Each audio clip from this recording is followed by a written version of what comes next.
혹시 DBA 계세요?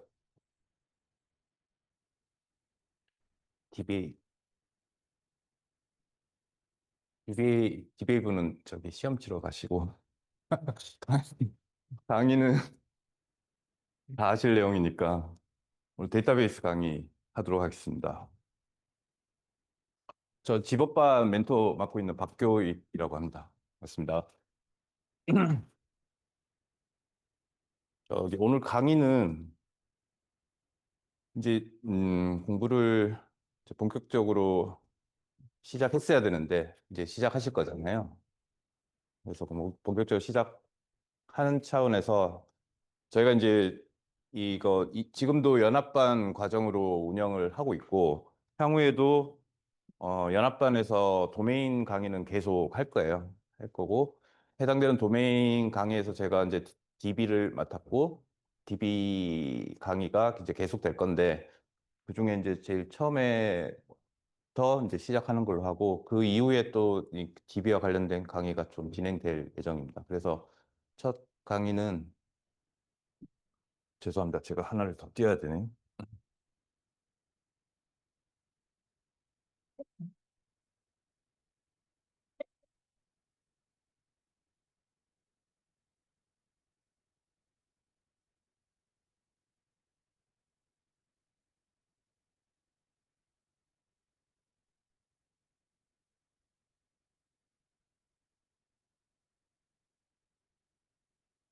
전체적인 이제 데이터베이스에 관련된 내용들을 살펴보고 자료는 다 받으셨죠? 그 자료 내용대로 조금 퀵하게 짚어 넘어가고 모든 내용을 뭐 설명드릴 거는 아닌 것 같고 주로 이제 좀 설명이 더 들어가는 건 데이터 모델링이나 그다음에 정규화 이 부분에 대해서 조금 설명을 드리고 강의를 진행하도록 하겠습니다. 그래서 데이터베이스는 이제 기출을 보시면 대부분의 모든 내용들이 골고루 다 나와요. 옛날 것도 나오고, 뭐, 최신 뭐 기술에 대해서도 나오지만, 사실은 데이터베이스는 모든, 관련 토픽들이 쭉 나온다. 이렇게 생각을 하시면 될 것 같고, 데이터베이스는 매 회마다 몇 문제씩 계속 출제가 되니까 데이터베이스는 꼭 가져가셔야 되는 도메인으로, 생각하시면 될 것 같고, 공부는 이제 기출에 나온 거에 토픽들이 반복돼서 나오니까 기출 위주로 먼저 학습을 하시면 될 것 같습니다. 그래서 먼저 공부를 하시기 전에 저는 이렇게 좀 봐주셨으면 좋겠어요. 이렇게 대목차들로 저희는 이렇게 잡아서 하고 있는데 시작하기 전에 이렇게 보고 기출에 나온 것들, 기출에 나온 것들이 어떤 문제가 있는지 이런 것들을 한번 살펴봐 주시고 하시면 좋을 것 같아요. 제가 여기서 잘 안 보이네요.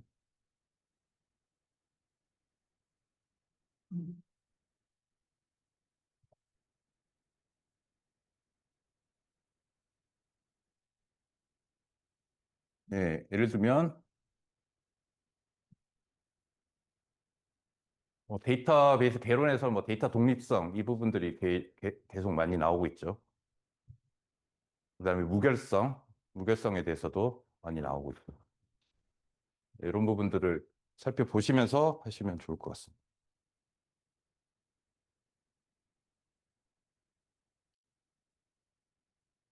그래서 처음부터 이제 진행하는 거는 그 목차를 기준으로 진행을 할 거고요. 처음에는 이제 데이터 독립성과 무결성에 대해서 한번 확인해 보도록 하겠습니다. 데이터 독립성이 뭐냐? 그와 관련돼서 스키마, 그다음에 사상, 그다음 무결성 이렇게 구성을 해봤습니다.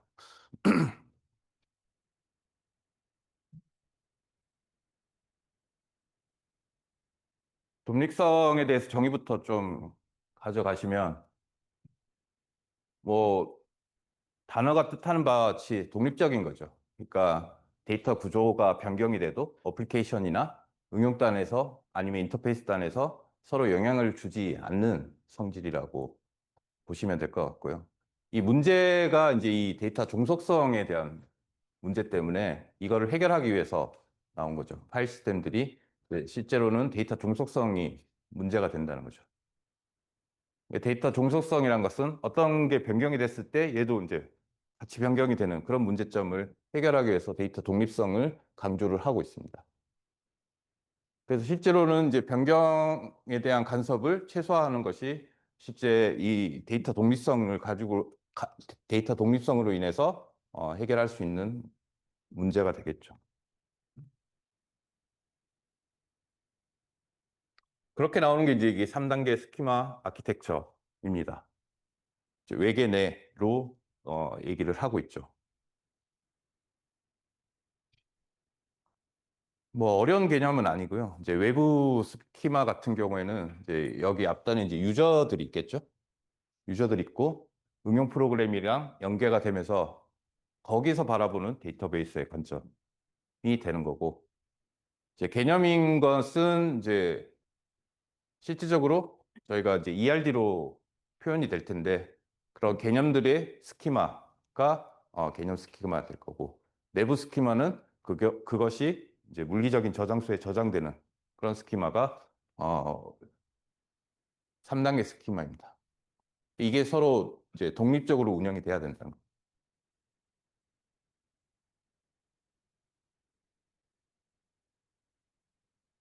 그래서 각각의 스키마에 대해서 어떤 역할을 하는지 보시면 될 것 같습니다. 외부는 사용자, 그다음에 응용단, 개념은 내부적으로는 논리적인 구조 정의, 그다음에 내부 스키마는 물리적인 저장. 이렇게 보시면 다 스키마라고 하는 거죠. 저희 데이터베이스 만들 때도 그 스키마를 가지고 만들잖아요. 그래서 그 스키마가 이렇게 3단계로 독립적으로 구성이 되어 있다. 이 부분으로 보시면 될 것 같고.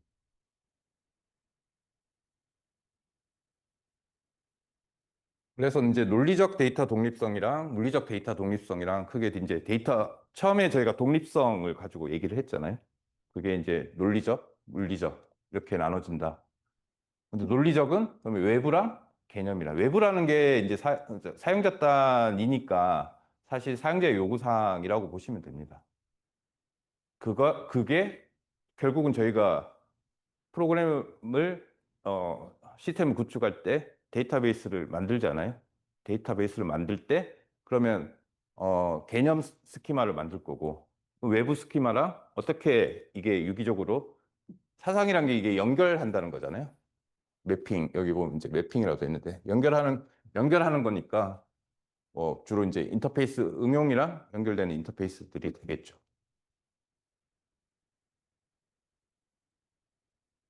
개념과 내부는 우리가 ERD를 만든 것과 실제 데이터 저장이랑은 어떻게 관계가 되는가? 우리가 ERD를 만든 게 데이터 저장소에 그대로 저장이 되는 건 아니거든요. 그런 부분을 이제 개념과 내부 사상, 그건 이제 물리적 데이터 독립성. 그래서 결국은 여기도 나와 있듯이 물리적 독립성보다 논리적 독립성 구현이 더 어렵다. 당연한 얘기겠죠. 논리적 데이터 구성은 그 외부에서 일어나는 객체들, 그러니까 사실들, 이거를 데이터베이스에 논리적으로 구현을 하는 거잖아요. 그 구현을 하는 방식이 이제 데이터 모델링인 거죠. 나중에 이제 데이터 모델링으로 넘어갈 텐데, 그 부분과 그다음 이제 데이터 모델링에서 물리적 데이터 모델링이 있잖아요. 그 뒤에 넘어가는 물리적 데이터. 이 부분을 구분해서 독립성을 보시면 될 것 같습니다. 공부를 하실 때 이렇게 좀 체계적으로 공부를 하시는 게 좋을 것 같아요. 저희가 이제 토픽만 가지고 공부를 하다 보면 사실 어떤 흐름으로 가는지 잘 모를 수가 있거든요. 그래서 이런 흐름으로 간다라는 거를 좀 잘 이해를 하시고. 그다음에 이제 데이터 무결성이죠.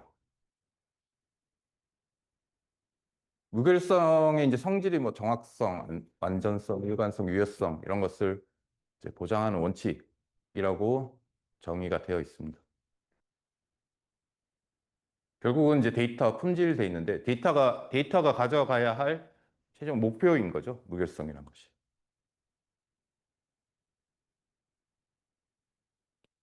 무결성 유형을 크게 이제 물리적이랑 논리적 무결성으로 나눕니다. 우리는 뭐 개참, 속, 사, 키 뭐 이렇게 하는데 여기서 이제 도메인이라는 것들이 나오는데, 도메인을 저희가 뭐 응용단에서는 그 어떤 특정 영역, 업무 영역이 될 수도 있고, 뭐 그런 도메인을 뜻할 수도 있지만, 데이터베이스에서는 도메인이라고 하면 속성이라고 이해하시는 게 제일 좋습니다. 속성이라고 하면 우리 컬럼의 속성 있잖아요. 이게 날짜냐, 텍스트냐, 뭐 숫자냐. 그러니까 데이터베이스 앞으로 계속 나올 텐데 데이터베이스에서 나오는 도메인은 속성이라고 이해하시는 게 제일 편할 겁니다. 그래서 우리가 계속 뭐 4번지에 적어뒀던 것은 이제 논리적 무결성이다. 근데 물리적 무결성도 있죠. 그런 게 이게 나중에 이제 저희가 데이터 품질 쪽으로 넘어가면 이게 이제 관리 전략으로 데이터 거버넌스나 그다음 DBA가 어떤 역할을 느냐에 이제 많이 연결이 됩니다. 데이터 무결성은 이런 내용이다라는 걸로 이해를 하시면 될 것 같습니다. 그래서 이제 독립성이랑 무결성이 왜 같이 나오느냐라는 부분을 조금 더 이해를 하시면 좋겠죠.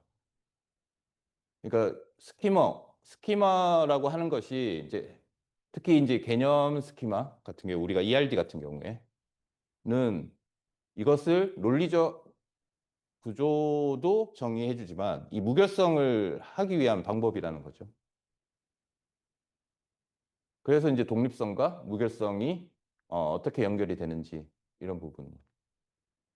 결국은 독립성이 처음에 나왔을 때 독립성이란 게 정의가 어떻고 그걸 위해서 3단계 스키마가 있었고 3단계 스키마가 있었는데 이거는 논리적 독립성과 물리적 독립성을 나눠 본다고 하면 논리적 독립성 같은 경우에는 외부와 개념, 물리적 독립성 같은 경우에는 개념과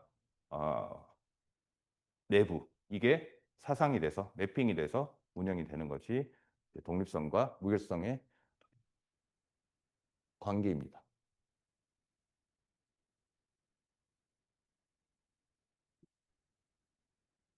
이런 부분들은 이제 이렇게 이해를 하시고 나중에 뭐 삼단락이나 강글이나 이런 쪽에서 많이 활용을 하시면 좋을 것 같습니다.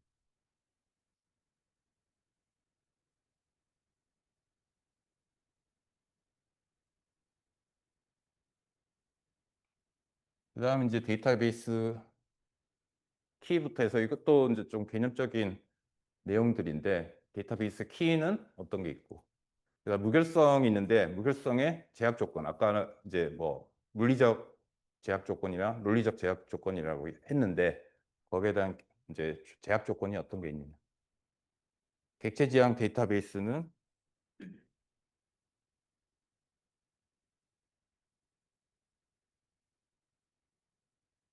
그래서 여기도 이제 문제는 내가 어떻게 나왔느냐 한번 보시고 이론들을 그러니까 문제로 실체를 확인을 하시고 공부를 하시는 게 좋을 것 같아요. 제가 예를 들면 회독을 할 때 여러 방법이 있겠지만 보통 저희가 이제 공부를 하는 방법이 뭐 책, 교재 이런 걸 가지고 쭉 보고 그 다음에 연습 문제를 풀고 그다음 실전 문제를로 점검해 보잖아요. 보통 이런 방식으로 많이 공부를 해왔는데 그렇게 공부를 하면 이제 뭐 시간적인 부분도 많이 걸리고 특히나 많은 이론 공부를 할 때 내가 뭘 해야 되는지 모르고 이제 공부를 하는 경우가 많거든요. 근데 실제 문제를 한번 보시고 어, 들어가면 아, 내가 뭘 공부를 해야 되겠다라는 걸 먼저 확인을 하고 가시는 게 좋을 것 같습니다. 키에 대해서 나오고요. 뭐 프라이머리 키, 유니크, 그다음 무결성 제약 조건에 대해서도 이제 물어보는 뭐 무결성 제약 조건에 대해서 물어보는 경우도 있고, 뭐 개체 무결성이나 찬조 무결성처럼 특정 무결성 제약 조건에 대해서 물어보는 경우도 있고,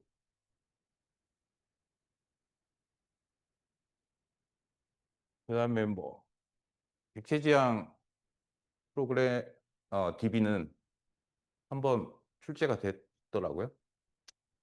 또 나올지는 모르겠습니다. 일단 교재에 넣어놓긴 했는데 지난번 130 이제 다음 주에 발표가 되죠. 거기도 보니까 100회 이전에 기출 문제들이 또 한번 리바이벌 되는 경우들이 좀 많이 보였거든요. 137회는 특히나. 그래서 그런 부분들도 나올 수 있다. 그리고 우리가 IT라고 하지만 뭐 AI나 뭐 최신 기술들은 뭐 시성을 가지고 많이 나오지만 사실 데이터베이스, CAOS, 뭐 네트워크, 뭐 소프트웨어 공학 얘들은 올드 주제가 기반이 되는 거거든요. 그래서 뭐 이게 왜 지금 현실에 나와 이렇게 얘기할 거는 아니라고 생각이 들어요. 예전 기반의 문제, CAOS에 뭐 예전 기반의 문제가 나오는 거는 그게 사실 CAOS의 기초적인 그로 학문으로 정립이 된 거거든요. 데이터베이스도 그럴 확률이 높죠. 데이터베이스가 뭐 새로운 기술들이 많이 나오긴 하지만 지금 말씀드린 뭐 독립성, 데이터 모델링, 뭐 정규화 이런 거는 뭐 새로 나오는 기술들이 아니잖아요. 하지만 우리가 계속 가지고 있어야 되는 기본적인 개념이란 걸 알고 계시면 좋을 것 같습니다. 그래서 뭐 데이터베이스 키, 그다음에 뭐 무결성 제약 조건 이 정도로 보시면 될 것 같아요.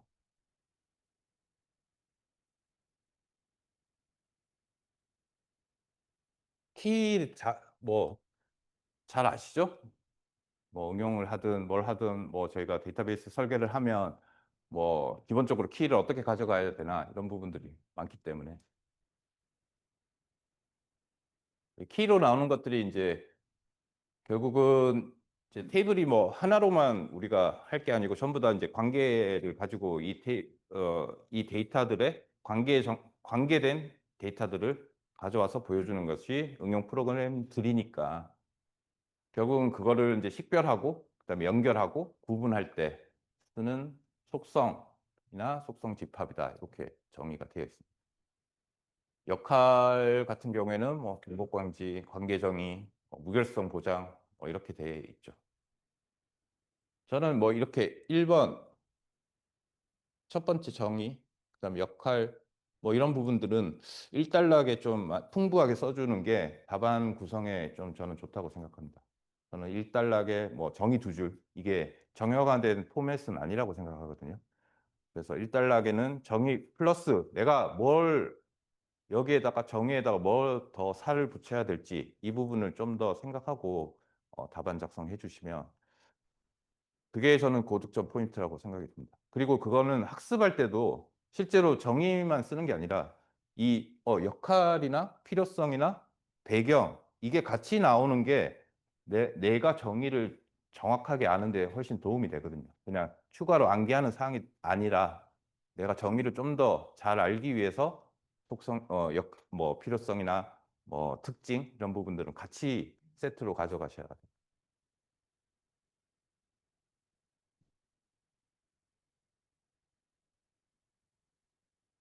유리성과 최소성이다.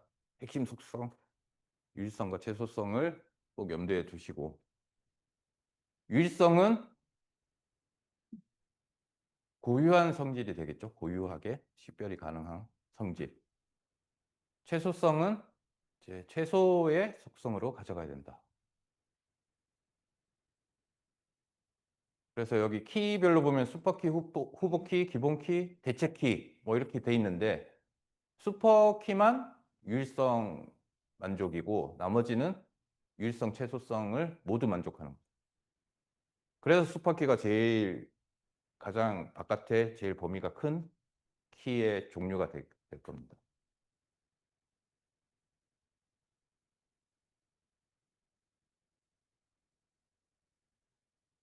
그래서 여기에 이제 이 얘기는 뭐냐면 학생 테이블에 이제 내가 키를 보통 이제 뭐 유니크 키, 유니크 뭐 주민등록 번호 같이 어떤 그 하나만으로 키를 설정할 수 있지만 뭐 학번 이름 이렇게 해서 유니크 키를 설정할 수 있잖아요. 근데 뭐 학번 이름을 하면 학번만으로도 가능한데 그 최소성을 불만족한다는 게 그 얘기인 거죠. 최소로 해야 되는 것이 이제 최소로 한다고 하면 학번만 있으면 된다는 거죠. 주민등록번호 같이. 그래서 학번은 유리성과 최소성을 모두 만족하니까 학번 자체는 후보키가 된다라는 거죠.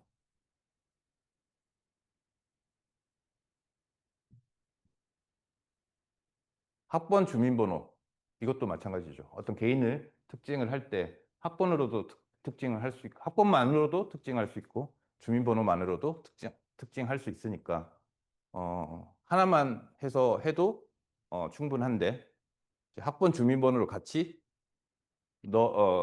그 키로 넣는다고 하면은 최소성 불만족이다. 그래서 이게 유일성과 최소성의 차이점을 설명을 하고 있습니다. 뭐 슈퍼키, 후보키 앞서 말씀드린 내용입니다. 그래서 후보키 그러니까 앞에서 이 두 개가 후보키가 될 수 있다 이렇게 돼 있잖아요. 후보키가 될 수 있다.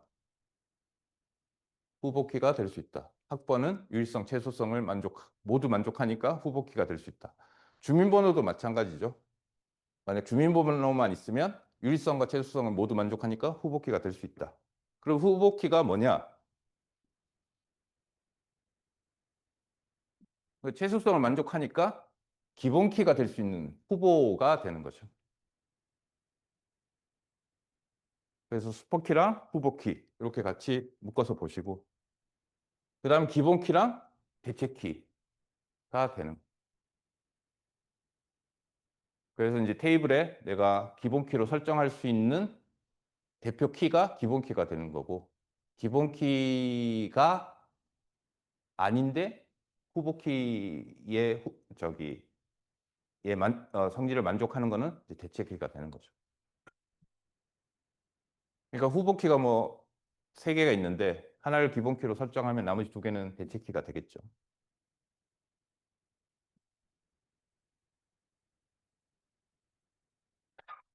그래서 이런 것들이 이제 나중에 나오는 제약 조건이 되겠죠.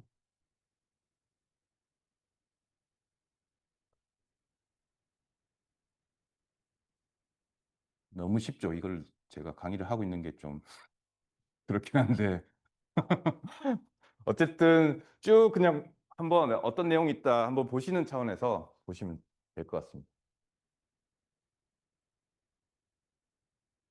외래키, 복합키가 있다. 특히 외래키는 이제 참조 무결성하고 관련이 있죠. 그래서 이렇게 도식하면 슈퍼키가 있고 후보키가 있는데 이제 기본키가 되는 거는 설정을 하면 그게 기본키고 나머지는 대체키가 된다. 그 외에 뭐 외래키들이 있다.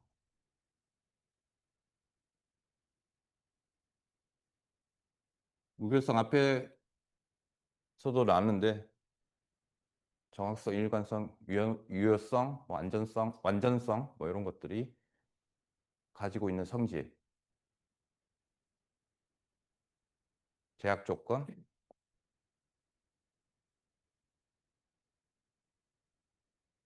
그래서 이제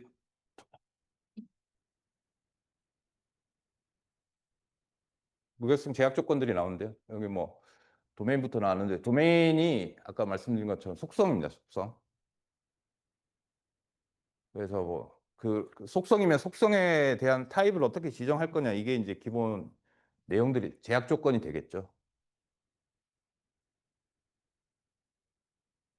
어렵지 않은 내용이고요. 개체키, 개체 무결성 제약 조건. 개체 자체니까 개체 자체가 식별이 돼야 되는 거. 그래서 기본키 제약 조건이 유니크랑 낱널이 결합된 형태이다. 라고 생각하시면.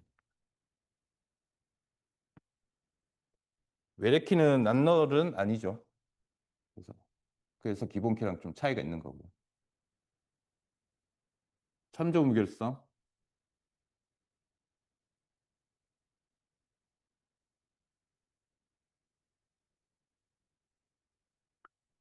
여기 이제 기본키들이 있죠. 여기 기본키가 있고 여기도 기본키가 있고 이게 외래키가 되는 거고요.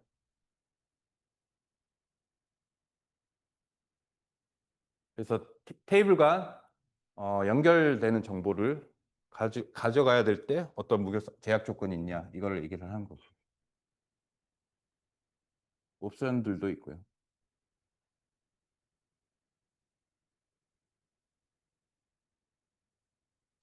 나머지 이제 제약 조건과 관련된 내용들입니다.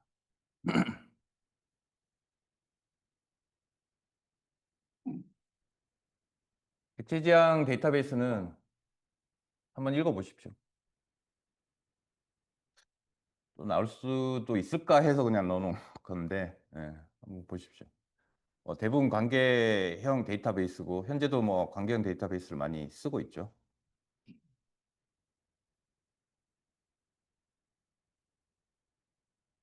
아, 이제 모델링이 좀 나오네요. 모델링.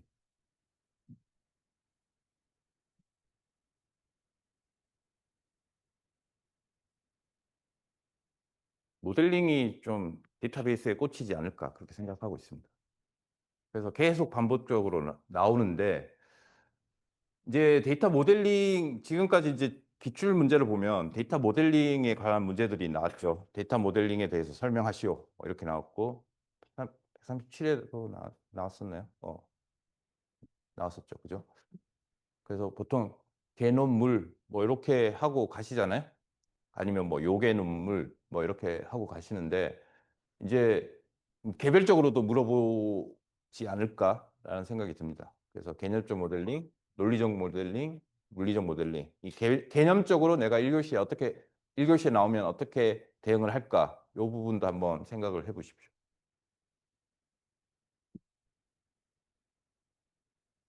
기출을 보시면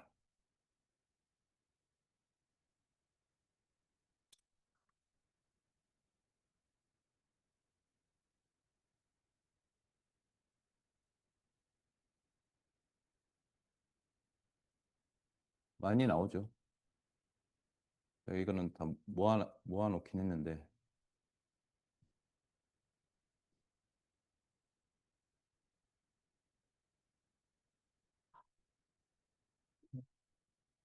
진출되는 토픽이라고 생각하시면 됩니다. 식별, 비식별 얘기도 나오고요. ERD를 그리는 내용도 나오고 차원 카디널리티도 나오고 그다음 CRUD 매트릭스도 좀 나왔었죠.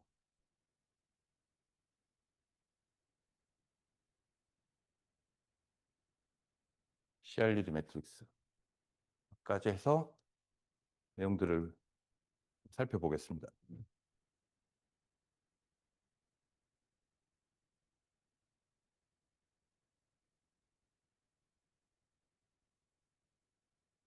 그 데이터 모델링이란 뭐냐? 그래서 실제로 이제 저희가 아까 이제 개념 스키마를 만드는 그런 과정이라고 보시면 됩니다. 그러니까 현실 세계를 반영한 기본적으로 이제 개념물에서 개념적 모델링 할 때는 실제 저희가 구축해야 되는 그런 내용들을 현실 세계에 있는 업무나 프로세스들을 이제 데이터로 바꾸는 거잖아요. 그러니까 현실 세계를 데이터로 바꾸는 그런 형태에서로 작업을 하는 것이 데이터 모델링이 되는 거죠. 그래서 데이터 모델링 할 때 어떤 걸로 해야 되고 뭐 데이터 모델링 할 때는 어떤 업무들이 있고 실제로는 절차가 어떻다 이렇게 되어 있습니다. 그래서 개념물 이렇게 나오는데요. 우선 개념물 하기 전에 데이터 모델링 3요소는 엔티티, 속성, 관계 요거를 이제 알고 가시면 좋을 것 같습니다. 엔티티 같은 경우에는 객체이죠, 객체. 그래서 결국은 테이블로 구현이 된다라는 것이고 이제 속성은 아까 얘기한 도메인들은 A의 특성이 되는 거고요. 각각의 칼럼들. 그다음에 이제 관계, 그 테이블 간의 관계. 요게 이제 구성 요소다. 세 개의 구성 요소다. 그럼 데이터 모델링 문제가 나왔을 때 내가 꼭 개념물만 쓰는 게 아니라 이런 부분들이 먼저 언급이 되는 게 중요할 거라고 생각이 듭니다. 너무 이제 저희가 토픽을 이제 찍어내듯이 외우니까 이제 개념물 정보 그다음에 뭐 모델링의 원칙 이렇게 어떻게 좀 특정되어 있는 게 답안지가 특정이 되어 있는 경우가 좀 많이 보이거든요. 채점을 하다 보면. 근데 그거 말고 이제 그거를 모를 때는 그거라도 써야 되지만 이제 그게 어느 정도 익숙해지면 내가 거기다 살을 뭘 더 붙일까 이 부분을 고민을 하셔야 됩니다. 항상 공부를 하실 때 차수 카디널리티도 중요한 내용이죠. 1대1, 1대다, M 대 N, M 대 M 뭐 이렇게 다들 아시는 내용 같고요.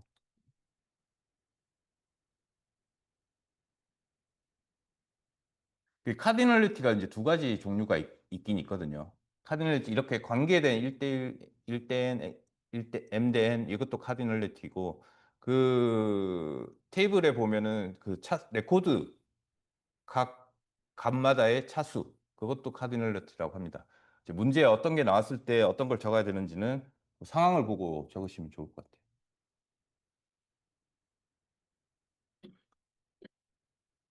무게수성 너무 자주 나와가지고 제약적 그래서 개념물인데 그런 질문도 사실 듣긴 했습니다.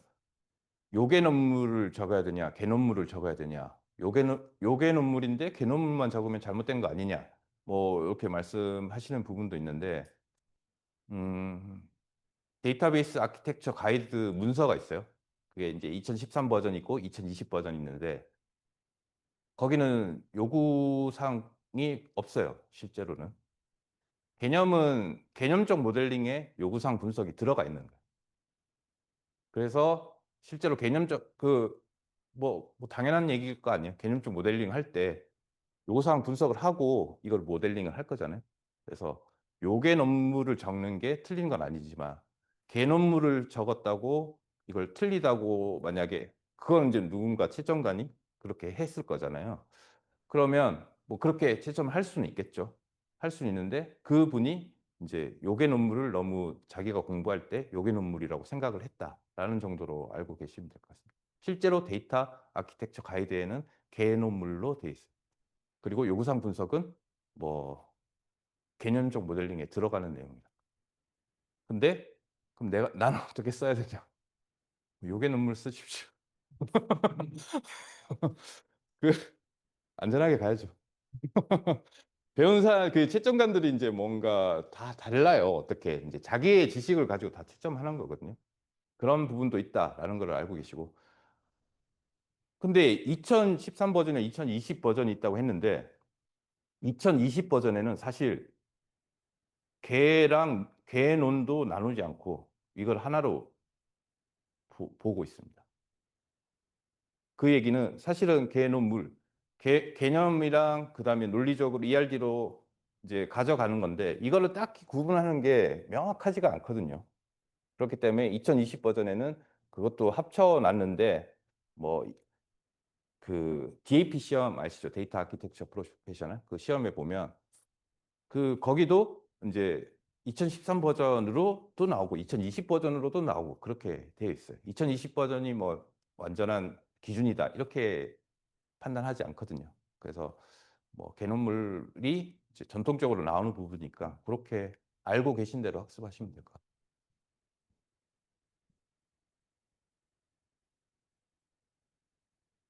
아까 말씀드린 엔티티 속성 관계를 어떻게 표현하냐 ERD에서 라는 거고요. 수행 절차 있는데 여기 보면 이제 요구사항 분석이라는 게 있잖아요. 그래서 실제로 요구사항 분석이 이제 개념적 모델링에 들어가 있는 것입니다.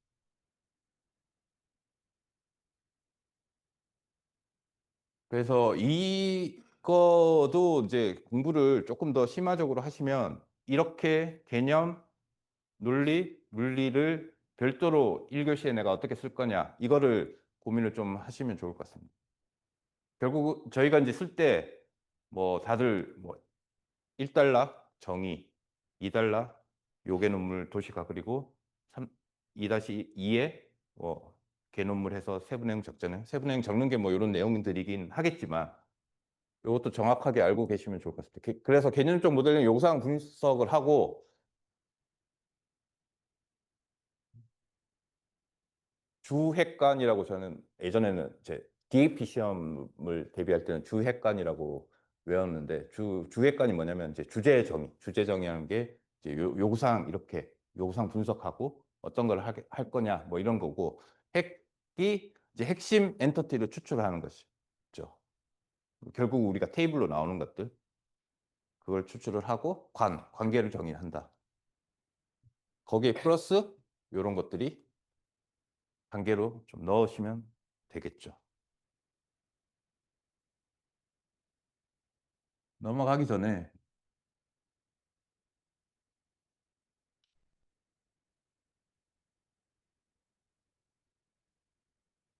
이게 DAP 과정에서 쓰는 건데 여기도 이제 가져가야 될 내용들이 좀 보입니다.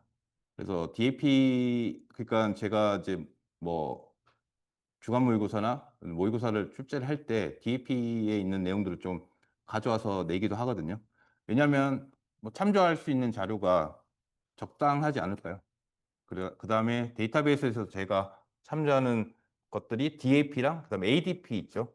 데이터 분석, 데이터 분석 전문가. 거기에서 좀 많이 가져오긴 합니다. 여기는 이제 DAP니까 모델링에 포커스 한단 말이죠. 개념물.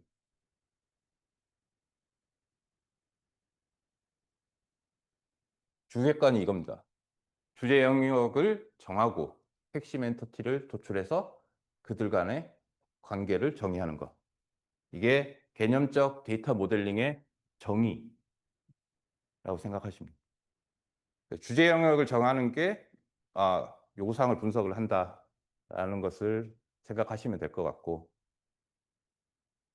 핵심 엔터티, 그러니까 엔터티 중에 그 핵심이 되는 엔터티, 테이블들이 되겠죠. 핵심 엔터티를 도출을 하고 그 다음에 그들 간의 관계를 정의한다. 이게 개념적 데이터 모델입니다.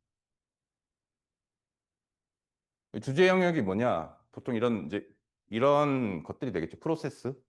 실제로 업무 영역단의 어떤 프로세스들이 되겠죠. 내가 설계를 해야 되는 엔터티가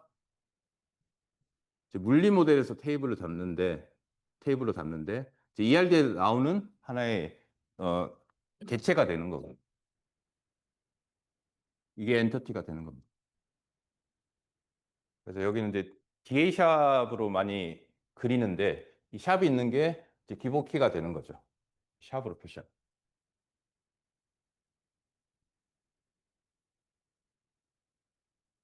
이렇게 실체를 한번 보시라고 제가 보여드리는 거예요. 우리가 답안지는 서술형으로 적지만 이걸 좀 알고 넘어가시면 다 아시겠지만 엔터티 값들이 뭐 이런 것들이 있습니다. 이게 다 이제 나오는 거죠. 근데 핵심 엔터티라는 거예요. 핵심 엔터티. 모든 엔터티, 뭐 우리가 뭐 리포트를 위한 테이블도 있고 하잖아요. 그런 테이블 말고 실제로 이 주제 영역과 맞는 핵심 엔터티를 선정을 하는 겁니다. 지금 뭐 하고 있는가요? 개념적 모델링, 개념적 모델링.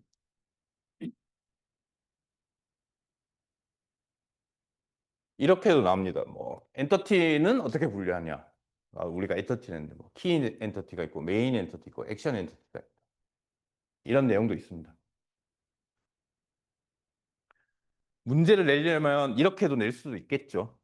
이제 더 심화가 돼서 나온다고 하면은 그러니까 데이터베이스에 계속 나왔던 것들이 나오진 않을 거니까. 그러니까 키랑 메인 엔터티가 핵심 엔터티라는 거예요. 그럼 키랑 메인이 뭐가 차이가 있느냐라는 것은 이제 부모가 없는 최상위를 이제 키 엔터티라고 하고 여기 보면 이렇게 많은 관계들이 있는 테이블들이 있을 거예요. 우리가 테이블들을 설계하다 보면 그러면 이게 이제 메인 엔터티가 되는 거죠. 요게 이제 실제적으로는 핵심 엔터티다라고 생각하시면 돼요.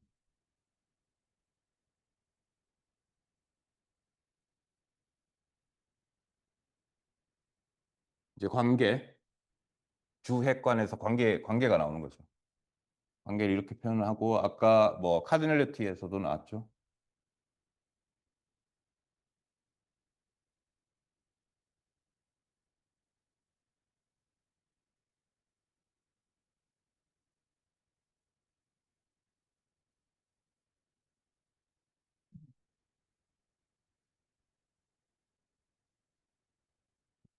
잠시만요.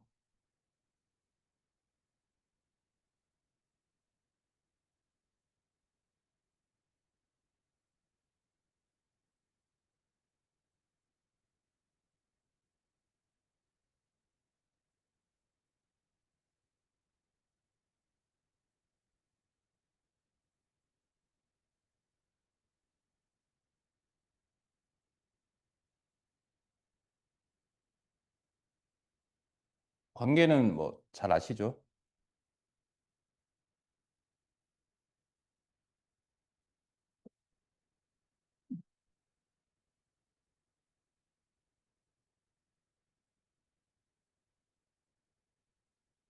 그 다음에 이제 논리적 데이터 모델링으로 넘어갈 텐데요.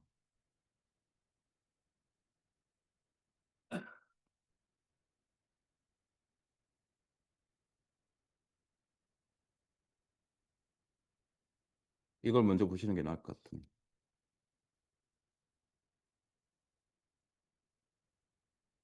그래서 개념적 데이터 모델링은 이런 거다. 뭐 절차로도 만들 수도 있을 것 같고요. 그 다음에 이제 논리적 데이터 모델링으로 가면 이제 속성을 정의하고 엔터티를 상세화하고 그다음 이력 관리를 정의를 한다. 엔터티를 상세화하는 과정이 식별자를 확정하고 정규화하고 MDM 관계를 해소하고 참정 분별성 정의한다. 이게 실제 논리적 데이터 모델링의 절차라고 보시면 됩니다. 이력 관리도 하나의 큰 주제이거든요. 한 번도 안 나왔거든요. 한 번도 안 나왔기 때문에 저것도 좀 봐둬야 되지 않을까. 그다음 물리적 데이터 모델링이 이제 실제로 데이터 모델 변환하고 반정교화하고 이게 이제 물리적 데이터 모델링.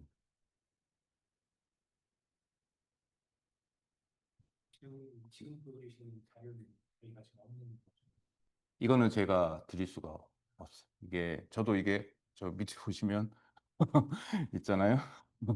그래서 이거는 제가 배포하기가 좀 그렇습니다. 제가 만든 게 아니기 때문에.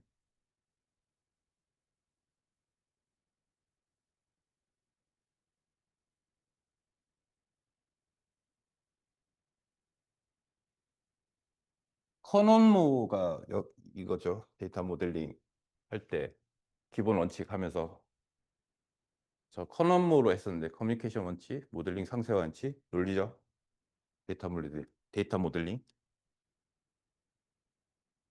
커뮤니케이션은 잘 해라. 의사소통을. 이게 내부적인 사람들도 모델링 하는 사람들도 있고 외부 그러니까 실제로 업무 영역을 데이터로 가져와야 되는 거니까 모델링은 상세화해라. 이해할 수 있을 만큼 상세화가 돼야 된다.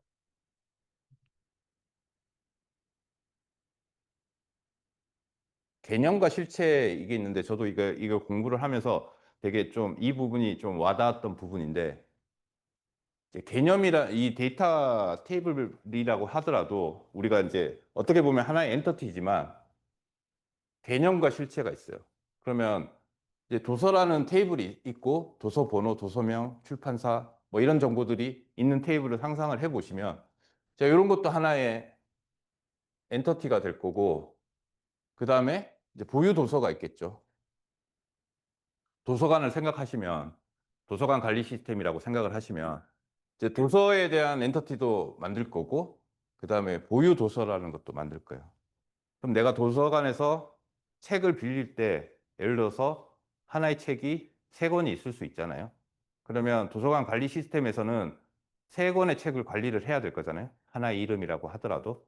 그러면 그 하나의 이름을 이제 저희가 이제 모델링 하면서 그다음 정교화를 하면서 계속 분해가 될 거란 말이죠.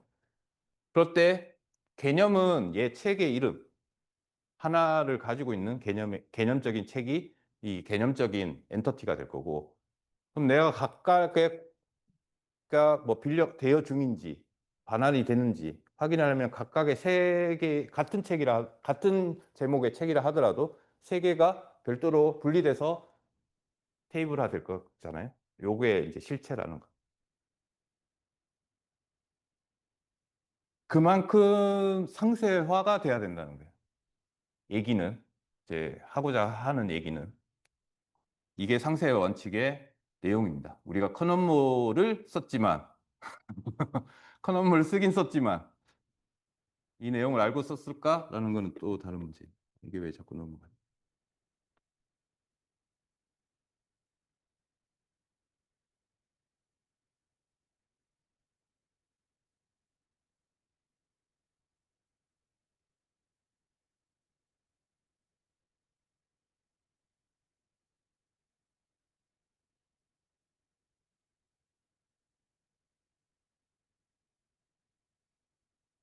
논리적으로 표현을 해야 된다. 비즈니스를 그대로 반영해야 된다.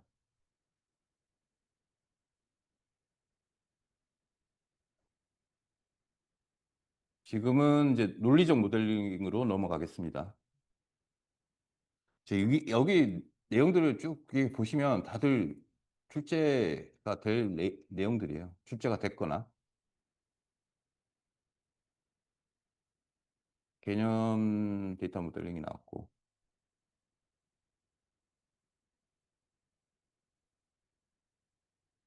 시간이 그러니까 빨리 넘어가지고 가겠습니다.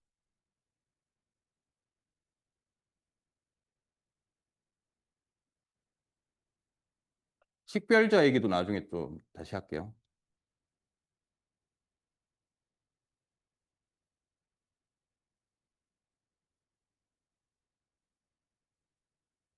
식별자와 저희가 문제가 나오는 게 식별자랑 비식별자랑 어떤 차이가 있느냐 이것도 아마 문제에도 나왔을 거예요. 식별자도 여러 가지 종류가 있습니다. 그래서 우리가 잘 알고 있는 이제 계좌번호라든지 카드 번호라든지 송장 번호라든지 이거는 우리가 뭔가를 만들기 위해서 임의적으로 부여한 번호이잖아요. 이거는 어, 굳이 따지면 인조식별자라고 생각을 합니다. 그래서 키 엔터티 같은 경우에는 사실 본질이나 인조 이런 식별자들로 많이 정의가 될 거예요. 뭐 주민번호가 들어가는 것처럼 그런 부분들이 식별자도 뭐 이렇게 여러 가지가 있다. 아까 우리가 키랑 했던 거랑 거의 비슷하게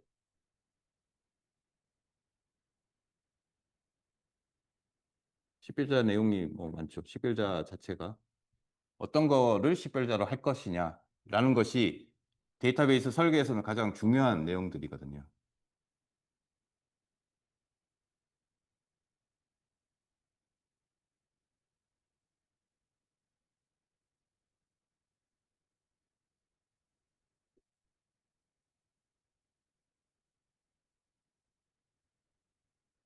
논리로 넘어가기가 참 이렇게 힘이 드네요. 이제 논리로 넘어갔습니다.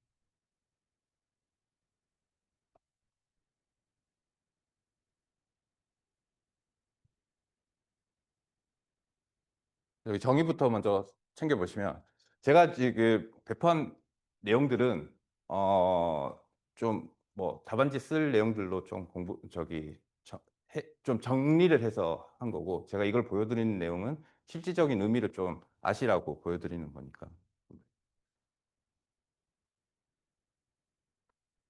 그래서 이게 이제 규칙, 아까는 주제 영역을 정하고 핵심 엔터티를 정하고 그다음 관계만 정의를 했잖아요. 그러면 그거보다 더 상세화해서 실제로 이제 비즈니스가 돌아가는 뭐 구조나 규칙 같은 것이 정확하게 이제 표현이 되는 단계가 이제 논리적 데이터 모델링의 단계입니다. 그래서 아까 이제 속성을 정의한 소겠니 속성을 정의를 하고 그다음에 엔티티를 상세화하고 거기 밑에 정규화도 있고 뭐 여러 가지가 있어요. 그다음에 이력을 정의하고 이런 내용들이 실제 논리적 모델링에 들어가는 거죠.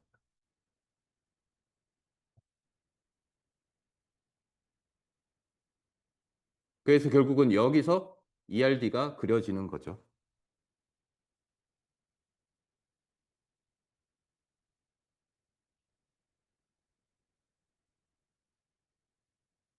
그래서 첫 번째 속성이 나오죠. 속성을 정의하는 것은 뭐 다들 잘 아실 거고요. 결국 컬럼 하나를 정의를 한다는 거잖아요. 이제 테이블이 이제 키 엔터티로 되었으면, 핵심 엔터티로 도출이 되었으면, 거기 안에 들어가는 이제 도메인이 나오잖아요. 도메인처럼 실제로 들어가는 그 각 컬럼들, 그다음에 컬럼들의 속성, 이런 것들을 정의를 하는 겁니다.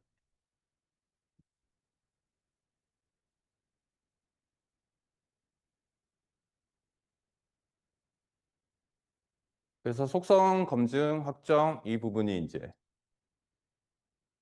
어떻게 해야 되느냐, 뭐 이런 내용들이고, 여기 1차 정교화라는 게 하나의 값을 가져야 된다라는 것이 이제 1차 정교화입니다. 이거는 이제 속성을 정의하고 검증을 해라는 것이고요. 그 다음 식별자가 나오죠. 아까 얘기한 본질, 인조, 식별자, 이런 것이 나옵니다.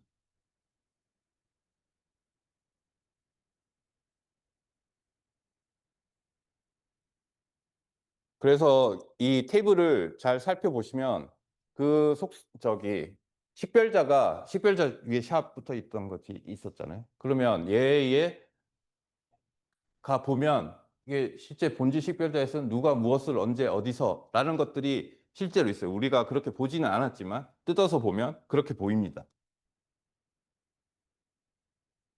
여기 보면 있잖아요.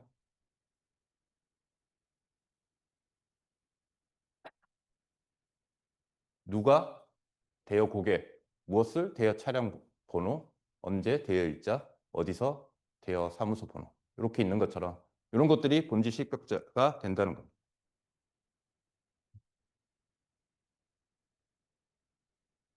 식별자에 대해서는 좀 잘 알고 계시면 좋을 것 같고요. 그 다음에 이제 정규화가 나오죠.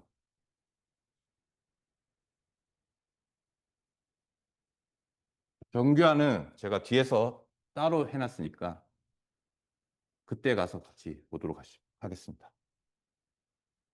정규화라고 하는 게 정규화할 때마다 말씀드리지만 뭐 IT 여기 다 IT 하시는 분들인데 IT 하시는 분들은 이제 정규화를 모르시는 분은 없는데 어, 제대로 알고 계신 분은 별로 없다라는 게 정규화의 특징이니까 정규화에 대해서도 좀 잘 알고 넘어가시면 좋을 것 같습니다. 그래서 이제 논리적 데이터 모델링이 있고요. 이게 아까 뭐 키 식별자를 정의를 하는 키가 이제 식별자를 정의를 한 거죠.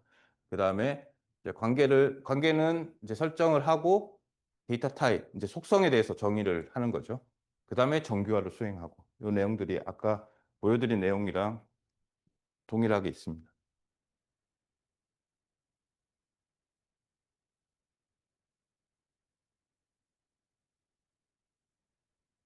그래서 이제 정규화가 나오죠. 정규화.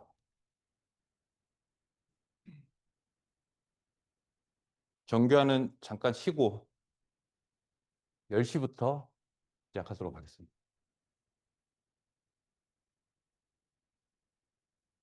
여기 나오는 정규화는 이제 논리적 데이터 모델링에서 정교화를 해야 된다라는 걸로 되어 있고 뒤에 또 자세하게 나올 겁니다. 그다음에 이제 물리적 데이터 모델링이고요.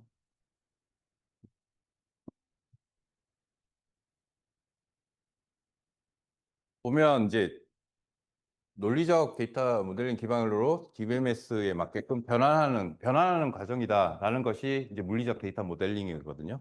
이제 같은 의미로 많이 쓰고 있는데 이제 엔터티 아까 저희가 뭐 키 엔터티 뭐 이렇게 핵심 엔터티에서 키 엔터티 뭐 메인 엔터티 이제 도출한 거를 이제 테이블로 바꾸는 거. 속성을 정의한 거를 이제 컬럼으로 바꾸는 거. 식별자로 우리는 ERD에는 이제 식별자라고 다 하거든요. 식별자로 한 거를 이제 기본 키로 바꾸는 거. 관계를 정의한 것을 외래 키로 정의를 하는 거. 이런 것들이 이제 물리적 데이터 모델링에서 하는 것이죠.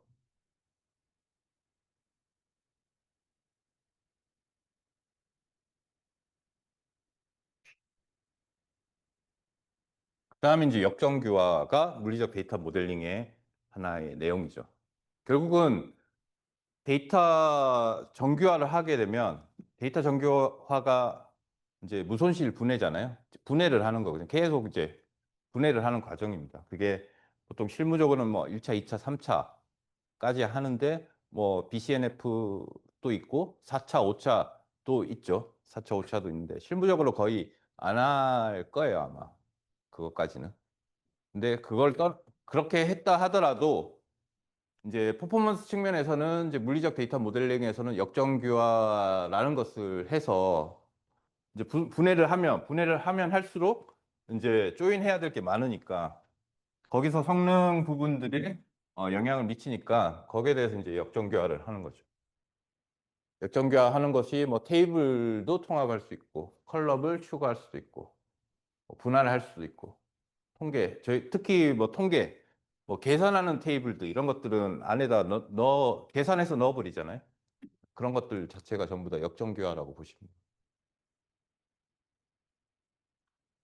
그래서 장단점이 뭐냐?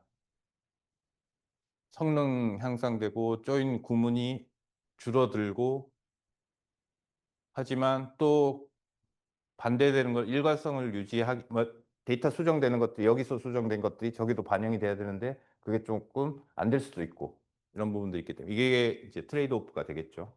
트레이드 오프에서 어떤 걸 내가 해야 되느냐 이런 부분들을 좀 고민을 해야 되는 부분입니다.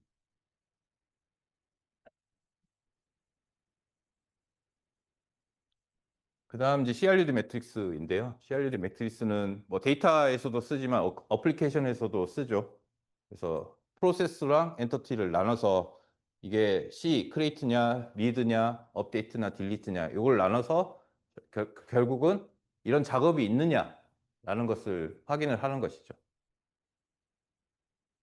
그래서 이것을 시각적으로 표현을 해주는 것이 CRUD 매트릭스다라는 겁니다.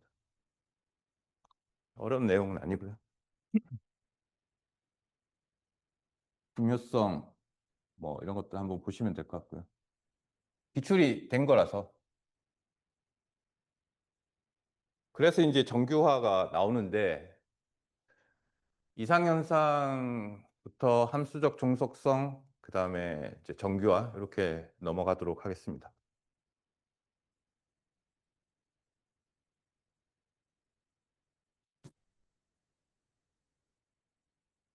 이상현상이 이제 데이터베이스 이상현상이 하면 삽삭갱 이렇게 뭐 많이들 하시는데 이상현상이니까 뭐 안 좋은 거겠죠. 그래서 삽입, 삭제, 갱신할 때 발생하는 오류나 무결성에 대한 문제가 이제 이상현상이고요. 제가 좀 말씀드리고 싶은 거는 데이터베이스 이상현상이라고 이제 문제를 내면 가끔씩 갱연모연 쓰시는 분들도 있거든요. 갱연모연이 이제 동시성 제어에 대한 문제이잖아요. 그것도 사실 이상현상이에요.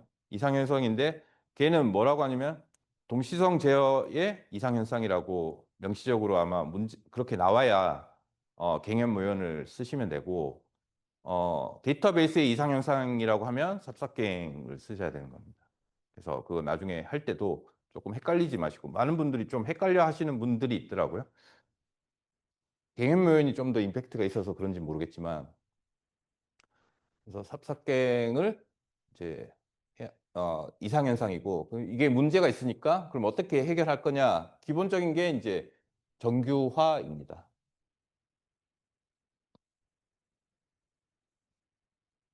그리고 그거를 해주는 기반 이론이 함수적 종속성이라는 거예요. 네, 저희가 함수적 종속성 있고 뭐 이상현상 있고 그다음에 정규화 있고 토픽별로 그렇게 공부를 하실 텐데 그게 어떤 관계로 이게 토픽들이 구성이 되어 있다라는 부분을 좀 잘 이해하고 있으면 좋을 것 같습니다.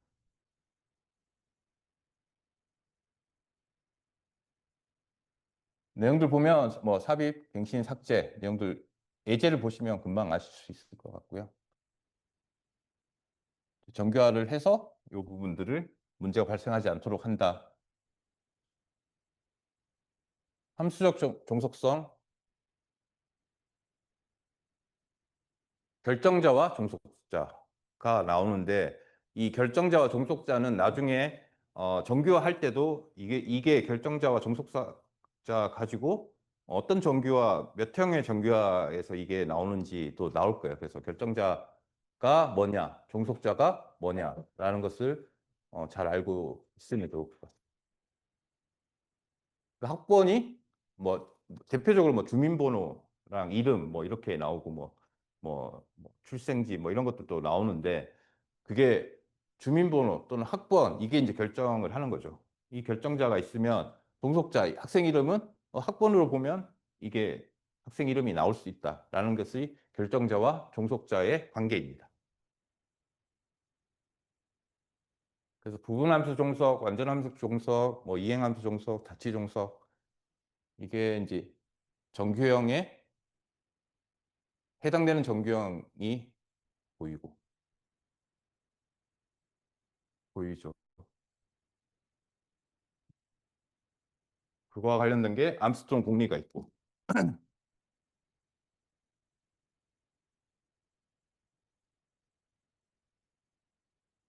뭐 예제 내용들도 한번 보시면 좋을 것 같습니다.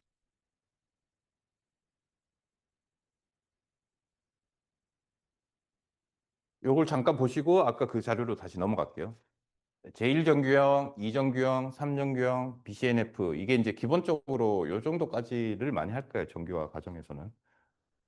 그래서 1정규형 같은 경우에는 원작 값을 가져야 된다. 하나의 값을 가져야 된다는 얘기고요. 2정규형은 이제 부분함수 종속을 제거해야 된다. 3정규형은 이행함수 종속을 제거해야 된다. BCNF에서 저게 나오죠. 결정자가 후보키여야 된다. 아까 결정자랑 종속자가 있었잖아요.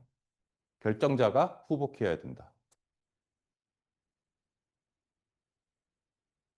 이렇게 하고 다들 잘 이해를 하고 계시잖아요. 정규화. 뭐 어떻게 정규화가 될 거냐. 저는 잘 이해를 못했거든요. 이것만 보고는. 그래서 그냥 답안지에는 뭐 이 키워드들만 주로 썼죠. 주로 썼는데 그 상세 내용에 대해서 한번 보시죠. BCNF도 나오고요.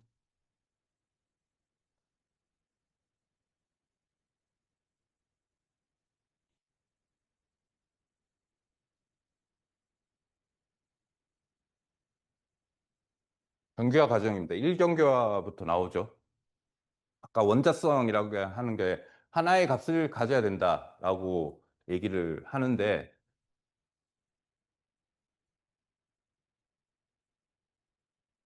보통 보면 이런 예시들을 많이 들더라고요. 여기 이제 예를 들어서 과목이 있고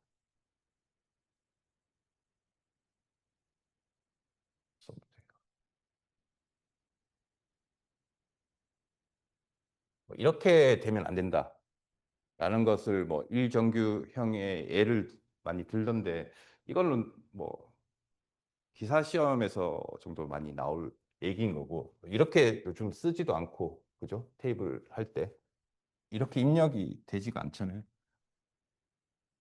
결국 이거는 이제 과목이라고 하면 뭐 IT, 뭐 DB 이렇게 나누는 게 일정규형이다라고 얘기를 하는데 이건 아주 기본적인 얘기인 거고 결국은 어떻게든 어떤 형태로든 이게 여러 값이 중복이 되면 안 된다라고 하는 것이 일정규형의 과정입니다. 원작 값을 가져야 된다는 것이. 모든 속성은 하나의 값을 가져야 된다는 거죠. 이 속성이 여기죠. 속성이 여기. 그래서 값이 반복되면 안 된다라는 것이 일정규형이고 이것도 안 된다는 거예요. 속성이 이제 여러 가지 추가가 될 텐데 여기 전화번호가 있으면 자택 전화번호, 직장 전화 설계할 때 이렇게도 많이 하시잖아요. 여기 자택, 직장, 뭐 휴대폰 뭐 이렇게 많이 하시잖아요. 이것도 일정규형 위배입니다. 이건 어떻게 분해하냐? 전화번호 속성을 테이블을 따로 가져가서 전화번호의 속성에 따라서 값을 데이터를 따로 유지하는 것이 1정규형입니다. 결국은 1정규형을 하게 되면 자식 테이블이 생깁니다. 자식 테이블이. 자식 테이블이라고 하면 이제 이렇게 값들이 많이 돼 있으니까 이거를 빼려면 얘랑 연결되는 값이 있고 여기 이제 소프트웨어 하나가 들어가서 얘랑 연결시켜서 한다고 하면 얘가 이제 키 값을 어떻게 가져갈 거냐에 따라서 자식 테이블이 되겠죠. 여러 개가 된 1대 다 관계의 자식 테이블이 될 겁니다.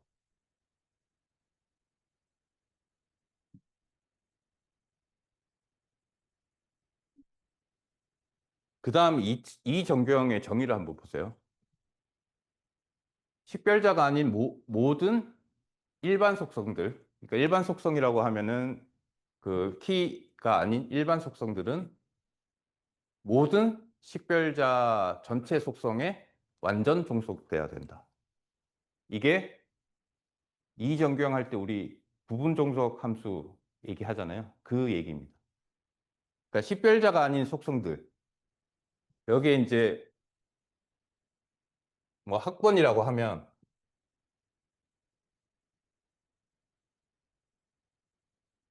학번이라고 하면 여기에 들어오는 모든 속성들. 일반 속성들. 일반 속성들은 이 학번이라고 하는 식별자에 완전히 종속돼야 된다. 부분적으로 종속되면 안 된다는 거예요.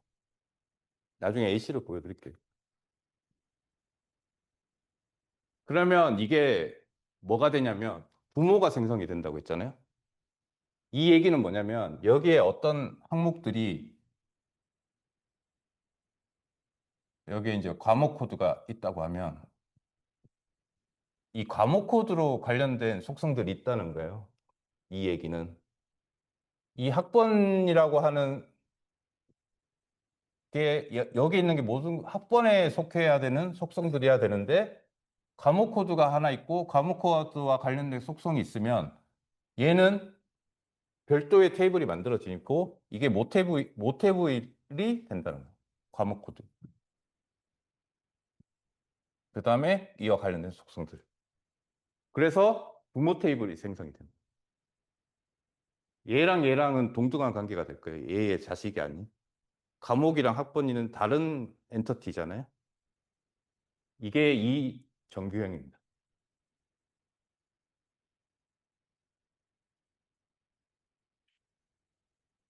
그 다음에 3정규형은 식별자 2정규형을 만족해야 되고 얘는 이제 얘가 부모가 이게 식별자가 되는 속성들과 관계된 게 있었잖아요. 3정규형은 이행함수 종속성이죠. 이행함수 종속성의 의미는 뭐냐면 얘가 과목 코드고 이와 관련된 속성들이 얘랑 연결된 정보인데 얘들끼리 관계가 있으면 안 된다는 거예요. 얘들끼리. 일반 속성들. 일반 속성들 간에 관계가 있으면 안 된다는 얘기예요. 이게 3정규형이고 이게 이행함수 종속성입니다. 이게 구분함수 종속성, 2정규형. 3정규형은 이행함수 종속성. 의미가 뭐다? 키가 두 개, 키 값이 되는 식별자가 되는 게 두 개 있으면 2정규형 이관이에요. 그럼 새로 테이블이 하나 만들어져야 되고 3정규형은 식별자가 있으면 얘들 간의 관계는 있으면 안 된다는 거예요. 이게 3정규형입니다.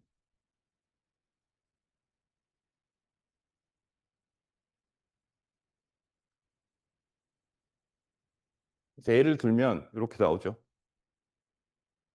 막 이런 값들이 있어요. 근데 고객번호 이름, 등급, 고객 등록 일자가 있는데 여기 주문 상품 코드가 있죠. 그 다음에 주문 상품 코드가 있고 상품 유형 코드가 있고 그러면 이것에 예를 들면 저기 식별자가 고객 번호라고 돼 있잖아요. 얘들이 모두 고객 번호에 종속되는 속성들이냐? 그게 아니고 주문 상품 코드, 주문 상품명. 얘는 이 주문과 관련된 엔터티잖아요. 그럼 얘는 분리해야 된다는 거예요. 이게 이정규형인 겁니다. 그래서 분리하니까 주문과 관련된 엔터티가 나왔고, 그 다음에 고객 연락처와 관련된 엔터티가 나왔죠. 여기 식별자가 있죠. 고객번호, 주문 고객번호. 이렇게 식별자가 따로 나오는 것처럼 부모 테이블이 생기는 게 이정규화 과정입니다.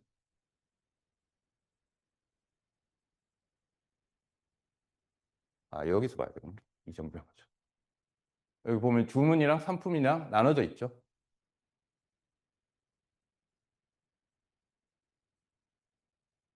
그 다음에 3정규형이 뭐냐라는 게 상품에 보면 상품 코드랑 상품명이랑 상품 유형 코드, 그 다음에 상품 유형명이 원래 저렇게 있었죠.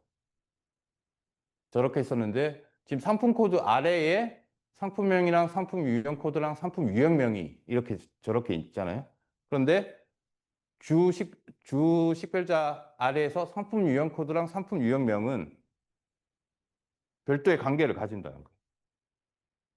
이거를 분리해내는 것이 제3정규형입니다.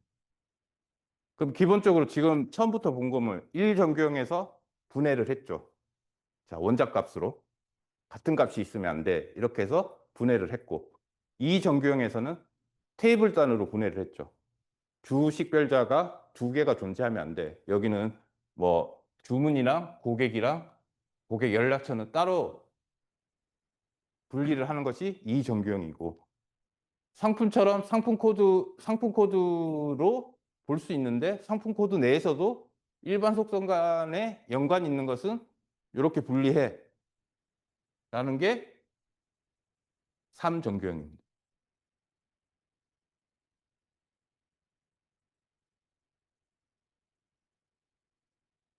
그 다음 이제 BCNF죠.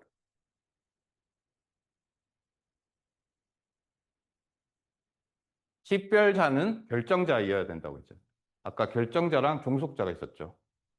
그러면 자, 고객번호 밑에 있는 고객명은 고객번호가 결정자이고 고객명이 종속자예요. 그렇죠? 고객번호가 고객명을 정의할 수 있으니까. 근데 옆에 보면 고객 상세에 보면 고객 번호가 있고 고객 대분류 코드가 있고 고객 중분류 코드가 있잖아요. 이게 앞에 샵이 있는 것은 전부 다 결정자라는 거거든요. 저렇게 관계를 가지고 식별자 간에 저렇게 종속 관계가 가지고 있으면 안 된다는 거예요. 여기 보면 대분류 코드랑 중분류 코드는 대분류 밑에 중분류가 있을 거잖아요. 그죠? 그러면 쟤들 간의 관계가 있으면 안 된다는 게 이 BCNF 정규형입니다. 이런 것들 대부분 코드성 데이터에서 이렇게 발생이 됩니다. 그래서 우리 부서 같은 경우에 상위 부서들 있잖아요. 이거랑 똑같은 거예요. 그 부서로만 바꾸면 여기 보면 부서 코드가 있고 부서명이 있을 거고 그 다음에 이게 상위냐 상위 코드냐 이렇게 나오면 그 하이라키로 구성이 될 거잖아요.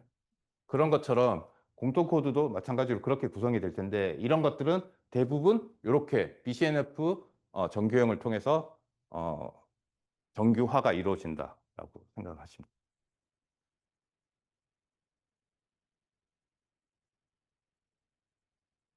다정규화,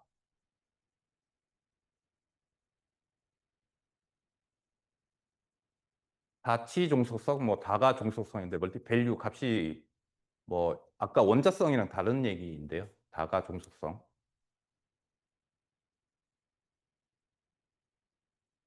실제로 보면 학생과 학교랑 기술이랑 했는데 여기 보면 이렇게 학생 보유 기술들이 서로 여기에서 이제 문제가 생기는 거죠. 같은 내용들이 이제 반복이 되잖아요. 그러면 이걸 분리를 해서 연결을 해야 된다 하는 것이 사정교환. 조인을 해서 확인을 해보니까 이렇게 또 다가의 값이 나온다는 거거든요. 이런 것들은 사정교형으로 분류를 해야 된다라는 것이 사정교형이고요. 오정교형은 조인 종속성 돼 있습니다.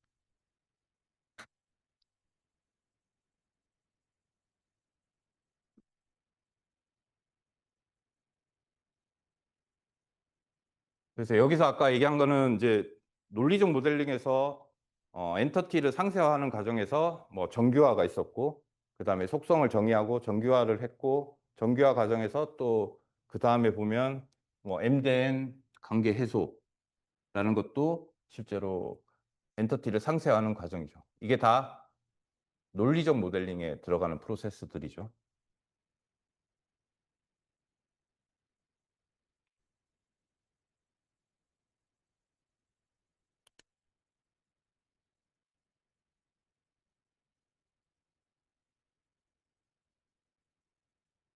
그래서 BCNF와 3정규형,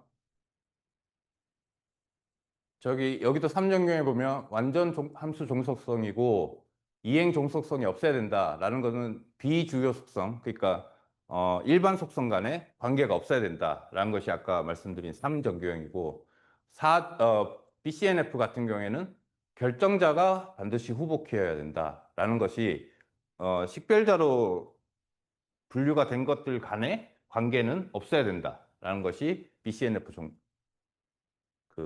정규화입니다.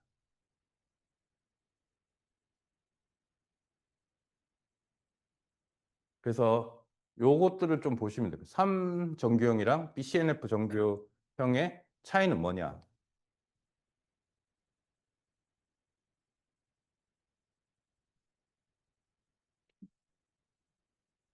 그걸 하시면 3정규형과 4정규형의 차이를 좀 아실 것 같고요. 4정규형과 5정규형은 실무에서는 거의 사용하지 않고,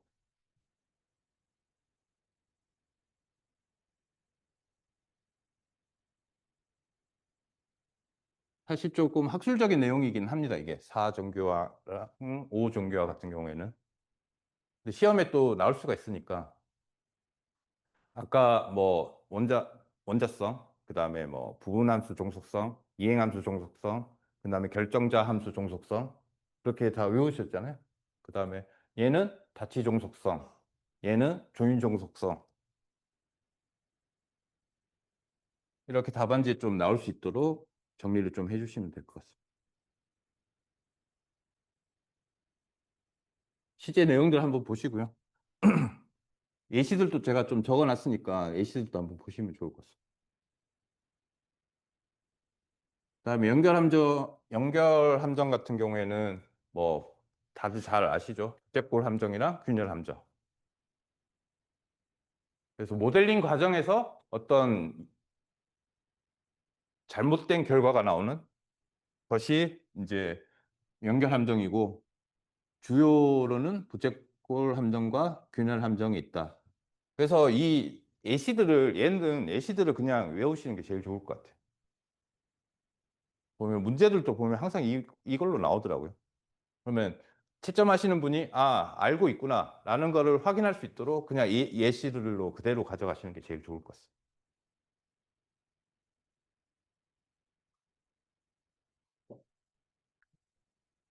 반정교화도 아까 말씀드린 것처럼 이제 조인이 많아지는 부분들, 성능이 어, 낮아지는 부분들, 이런 부분들을 해소하기 위해서 하는 활동이다라는 거고, 뭐 이렇게 나눠놨죠. 테이블 반정교화, 컬럼 반정교화, 관계 반정교화, 이 세부적인 내용들을 보시면 될 것 같습니다. 대부분 이렇게 합치는 거죠. 합치거나 분할하거나 뭐 이렇게.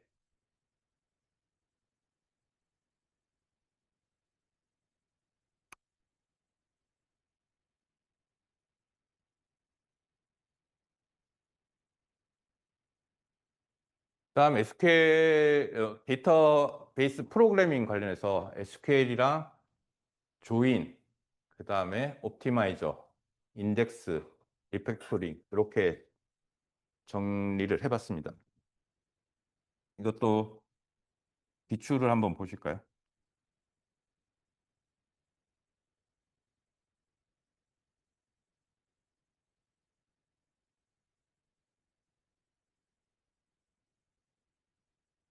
이상현석 여기 기존에 했던 것도 한번 보시죠.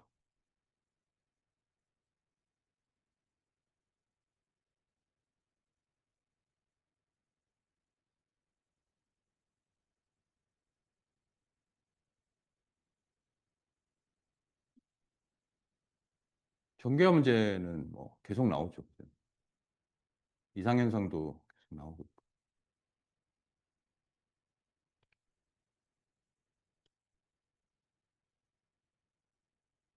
ERD 관련해서도 나올 수도 있고. 4전교육, 5전교육 나오는 반전교화.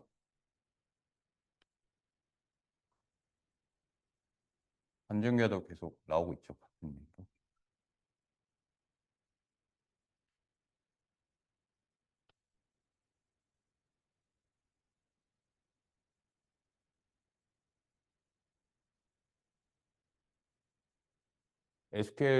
SQL도 SQL을 쓰시오. SQL을 작성하시오. 이게 나오면 해야 되나 말아야 되나 고민될 텐데 허리를 많이 안 쓰신 분은 안 하는 게 좋을 것 같고요. 조인과 관련된 문제들도 좀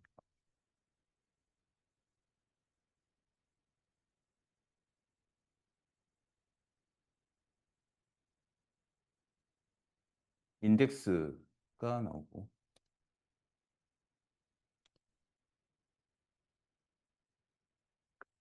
옵티마이저. 네.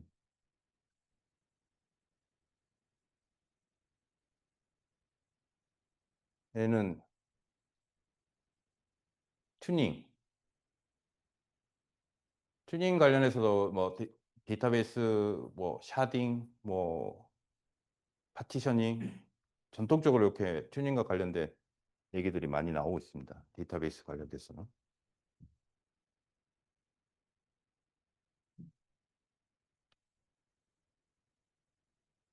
그다음에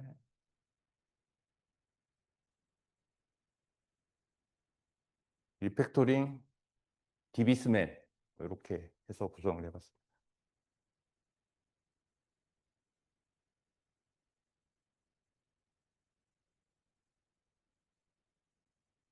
이건 뭐 빨리 봐도 될 것 같아요. SQL은 뭐 다 아실 거고요. 명령어 DDL, DML, TCL 뭐 이렇게 나오는 것도 있고 TCL로 해서 트랜잭션으로 또 따로 분리를 해서도 나옵니다. 조인 기본적으로 이제 SQL에서 조인하는 거는 이너 조인, 뭐 레프트, 라이트, 뭐 크로스 뭐 이런 식으로 이제 조인을 하고요. 뒤에 나오는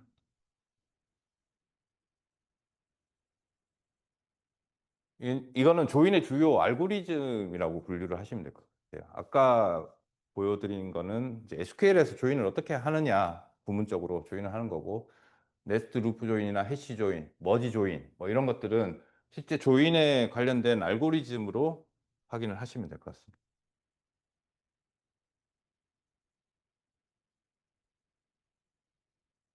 이거는 뭐 전통적으로 계속 나오는 문제들이고요. 옵티마이저도 실제 DB에 들어가는 핵심 엔진인데 여기 보면 이제 쿼리를 파싱을 하고 변환을 하고 실행 계획 생성하고 비용 산정해서 이제 최적의 계획을 선택하게끔 해주는 것이 옵티마이저이고 옵티마이저의 이제 절차라고 보시면 됩니다.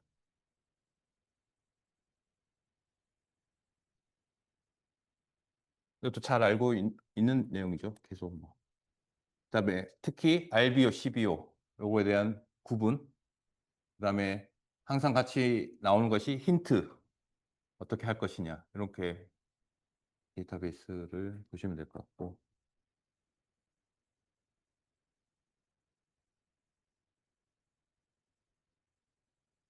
옵티마이저는 계속 뭐 나오는 얘기인데 아까 보여드렸던 작동 원리, 절차 이 부분들 그다음에 옵티마이저가 어떤 거냐 그다음에 RBO가 있고 CBO가 있고 이런 부분들 차이점 이런 것들은 기본적으로 가져가야 되고 그다음에 이제 추가적으로 옵티마이저 힌트 이런 부분들이 이제 3단락이나 4단락에 들어가는 것이 답안지 작성할 때 좋은 내용일 것 같습니다.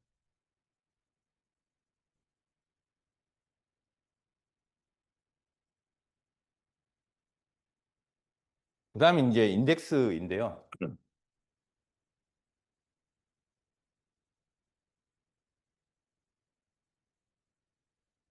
실제로 우리가 인덱스라고 하면은 어떻게 빨리 찾아갈 거냐? 이 부분이잖아요. 데이터베이스에 있는 테이블들이 이렇게 많은데 어떻게 그러면 빨리 찾아갈 거냐? 이 부분인데 그런 개념으로 접근을 하시면 좋을 것 같습니다. 그래서 인덱스 자료 구조에 이제 B트리 인덱스가 있고 뭐 해시 인덱스가 있는데요. B트리 인덱스 같은 경우에는 저도 이게 보면 여기서 좀 보여드릴게요.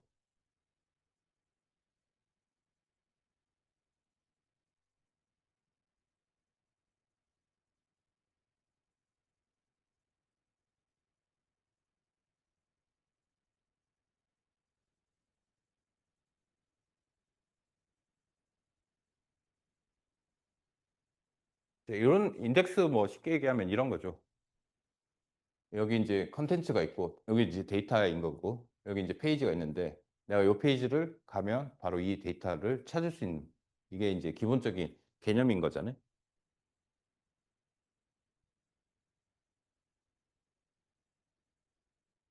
실제로 이렇게 돼 있습니다. 인덱스 구조는 데이터 블록이랑 인덱스 블록이 나눠져 있어요. 그래서 인덱스 이제 이게 인덱스 키가 될 거고 이게 컨텐츠라는 거죠. 아까 그 데이터 그리고 이게 로우 아이디가 그 페이지 번호입니다.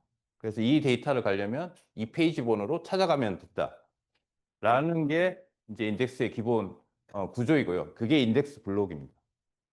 근데 왜 이렇게 찾아갔을까라는 게 저는 처음에 잘 이해는 안 됐었는데 이제 데이터베이스의 구조가 보면 저희는 하나의 테이블이지만 그 하나의 테이블이 하나로 구성이 돼 있는 게 아니라 다 이렇게 데이터 블록으로 나눠져 있어요. 이게 아마 성능에 영향을 미치겠죠. 그러니까 데이터베이스 테이블이라 하더라도 그 테이블 하나에 모든 값이 물리적으로 하나가 매핑되어 있는 게 아니라 그 최소로 설정된 그 블록으로 데이터 블록들이 나눠져 있습니다. 근데 이 데이터 블록도 뭐 순차적으로 적히느냐? 그렇지 않다는 거죠. 데이터 블록에 실제 데이터들이 저장될 때. 그렇기 때문에 인덱스가 이렇게 찾아가는 역할을 해야 빨리 결과를 찾아올 수 있는 거죠. 그것을 해주는 게 이 인덱스 블록에 있는 로우 아이디고 그것이 아까 콘텐츠와 페이지 번호로 나눠져 있듯이 콘텐츠라는 데이터, 그다음에 페이지 번호라고 하는 찾아갈 주소 이렇게 해서 인덱스가 구성이 되어 있습니다.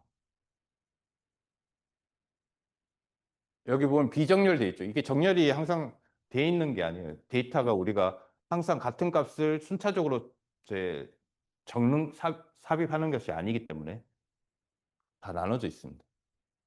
인덱스 블록은 정렬이 돼 있죠. 그래야 인덱스 블록은 정렬된 값을 데이터를 빨리 찾아서 실제 데이터에 있는 값으로 가져가는 거기 때문에.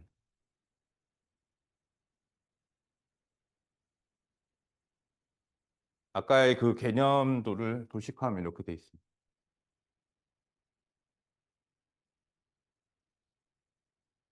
그래서 여기 보면 이제 테이블이랑 리프 노드 뭐 이렇게 돼 있는데 이제 이 블록 수가 아까 이 얘기한 이 블록이거든요. 이 블록 나눠져 있는 거고.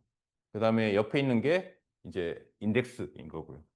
그래서 키 플러스 로우 아이디 요 값이 이 값이랑 다르죠. 그죠?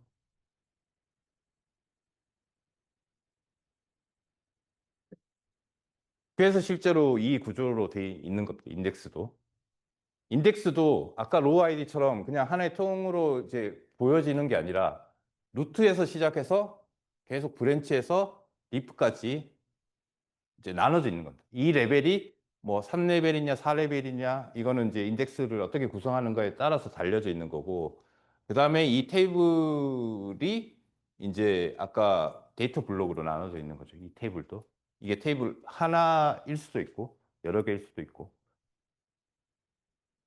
그래서 이게 비트리가 나오는 게 밸런스드 트리잖아요. 그러면 쉽게 얘기하면 1부터 저기는 1부터 100까지가 있다고 하면은 두 번째 브랜치에는 1부터 50, 51부터 100 이렇게 나눠져 있는 거예요. 그래서 처음에 들어갔을 때 얘가 51이다 라고 하면 여기로 가는 거죠. 그다음 51에서 또 이 세분화해서 나눠서 찾아가는 거죠. 그래서 최종적으로 나온 데이터가 뭐 여기에 위치해 있다고 하면은 여기와 관련된 데이터 블록으로 넘어가는 거예요. 그래서 밸런스드 트리가 나오는 거예요. 밸런스드 트리는 이렇게 균형이 맞춰져 있는 트리 형태인 거잖아요.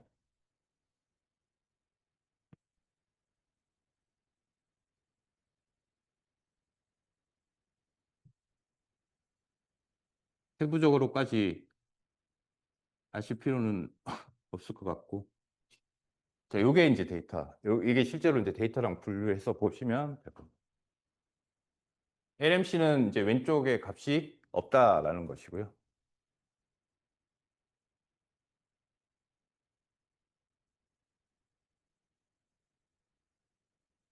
황창기까지 있잖아요. 그죠? 그러면 LMC부터 이순신까지가 이렇게 그 다음 브랜치를 이렇게 나눠 놓은 겁니다. 그 다음에 그 다음 데이터인 장갑성부터 황창기까지. 이걸 밸런스 있게 나눠 놓은 거예요. 결국 이 데이터를, 인덱스를 구성할 때는. 그 다음에 이제 여기서 결국은 내가 요걸 찾았으면 리프 블락이 어딘가를 찾고 여기서 데이터를 찾게 되는 겁니다. 그 다음에.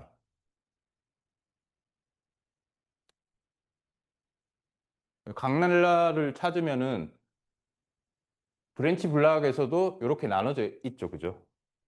그러니까 크게는 이렇게 나눠져 있고 브랜치 블락에서도 이렇게 나눠서 강날라일 경우는 이쪽으로 가서 이렇게 이런 부분들이 비트리 구성의 인덱스 구조입니다.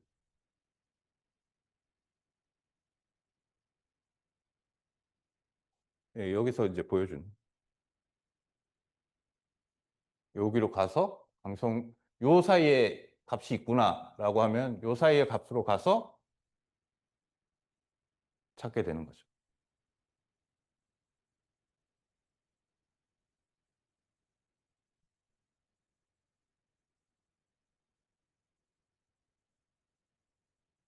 그래서 우리가 계속 뭐 이렇게 보는 그림들이 있었잖아요. 인덱스 스캔하는 그림들.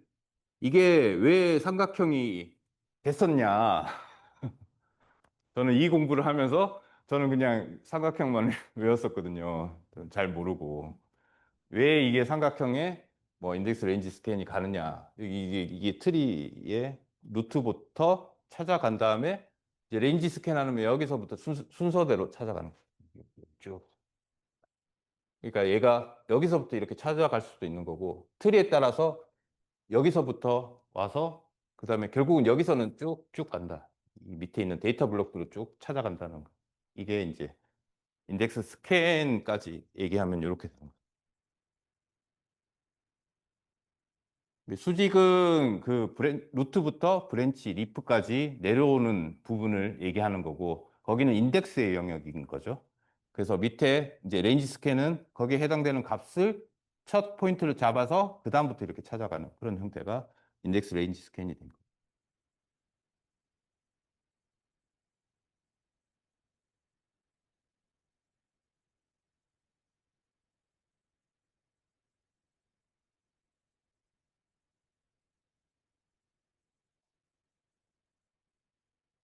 그래서 요게 이제 거꾸로 이렇게 돼 있는데 요게 아까 그 인덱스의 루트라고 보시면 됩니다.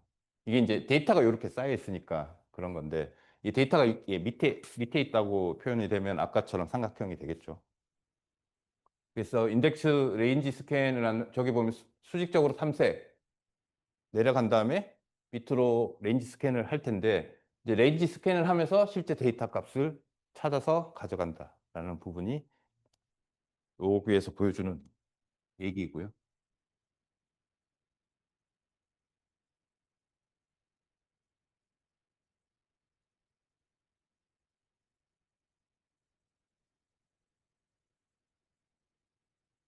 이거는 조금 뭐 답안지랑은 조금 뭐 관련이 없을 수는 있으나 사실은 인덱스를 탈 때 이 웨어 조건에 어떤 걸 먼저 쓰느냐에 따라서 인덱스의 성능이 되게 좌우가 되는 부분들이 있거든요. 그런 것들에 대한 내용들이 뭐 이런 내용들이 어떻게 하는 거는 인덱스에서 검색이 불가하기 때문에 인덱스 자체를 못한 인덱스가 걸려 있다 하더라도 웨어 조건에 따라서 인덱스를 못하는 경우가 있는.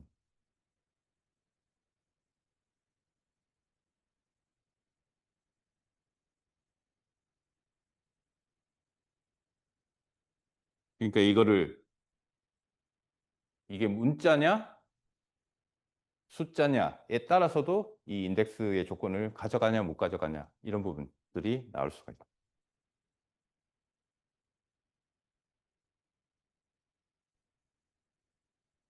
여기 보면 이제 저희가 알고 있는 스캔 방식들이 좀 많이 나오죠, 그죠? 인덱스 레인지 스캔, 풀 스캔, 유니크 스캔, 스킵 스캔 뭐 이런 것들이 다 저 그림에서 나오는 것들.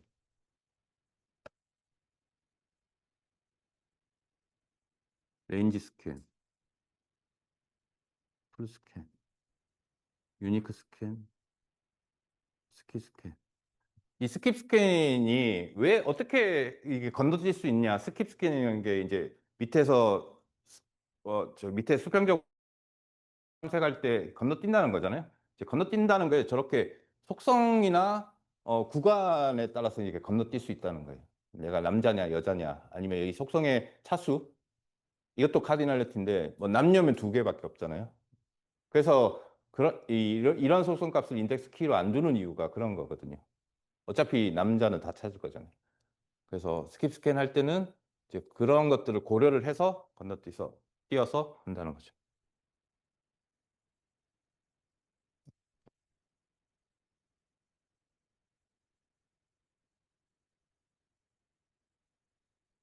네. 인덱스의 개념 자체가 저렇게 돼 있다라는 것을 하시면 될 것 같습니다.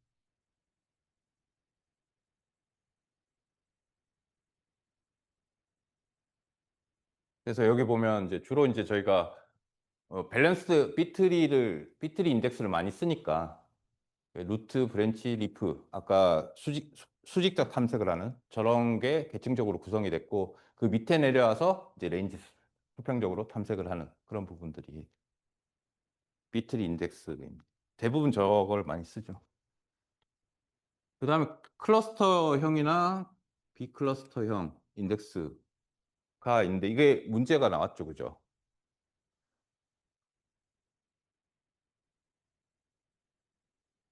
클러스터형은 이제 인덱스 순서대로 실제로 이제 정렬이 되어 있는 겁니다. 물리적으로 정렬이 되어 있는 거예요. 데이터가. 그러면 좋겠죠. 정렬이 돼 있으니까. 근데 왜 비클러스터형 인덱스가 있을까요?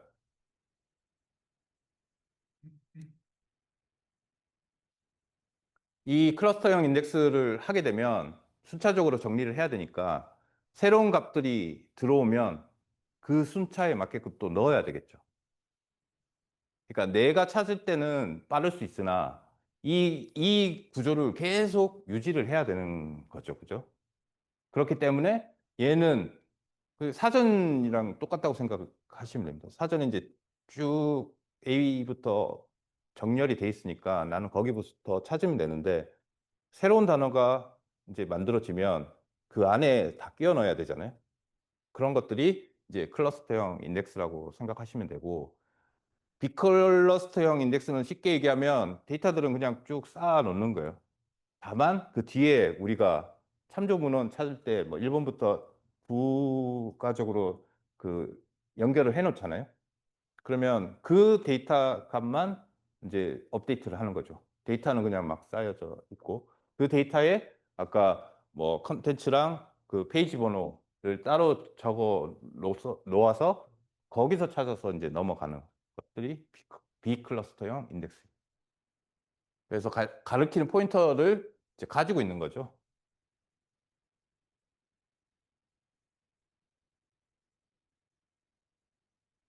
리팩토링은 DB 스멜과 같이 보시면 될 것 같고요.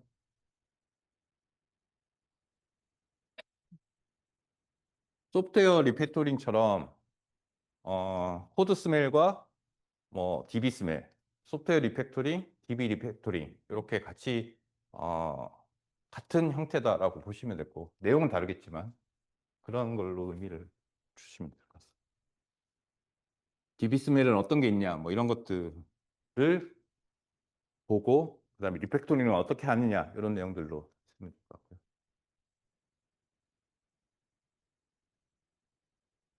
옵티마이저는 이제 이 통계 정보를 중요하게 생각을 하시면 될 것 같습니다.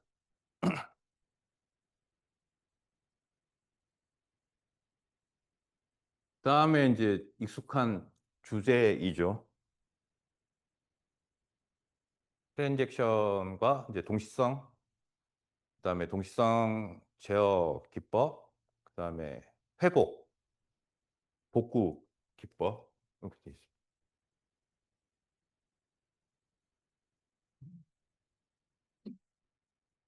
ACID는 뭐 다 잘 아실 거고요. 여기 쭉 내용들만 쭉 보도록 하겠습니다. ACD 속성, 원자성, 일관성, 고립성, 지속성.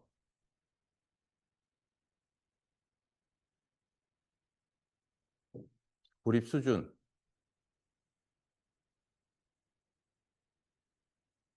이게 이제 고립 수준 뒤에 나오고. 이게 이제 그 갱연 모연이죠. 예. 아까 그 데이터베이스 이상현상 말고 동시성 제어에 대한 이상현상, 이제 갱연 모연이 어떤 게 문제가 된다. 동시성 제어가 없으면. 그래서 이게 이제 고립 수준이고요. 시리얼라이즈블까지, 리드 언커미티드부터 시리얼라이즈블까지.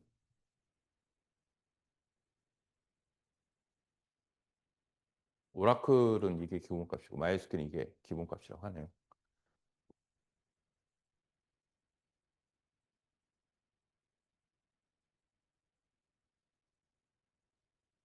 다 아시고. 그래서 이제 아까 동시성 제어에 관한 문제를 이제 어떻게 해결할 거냐. 뭐 낙관적은 뒤에 나오겠지만 뭐 비관적으로 보면은 뭐 잠금이 있고,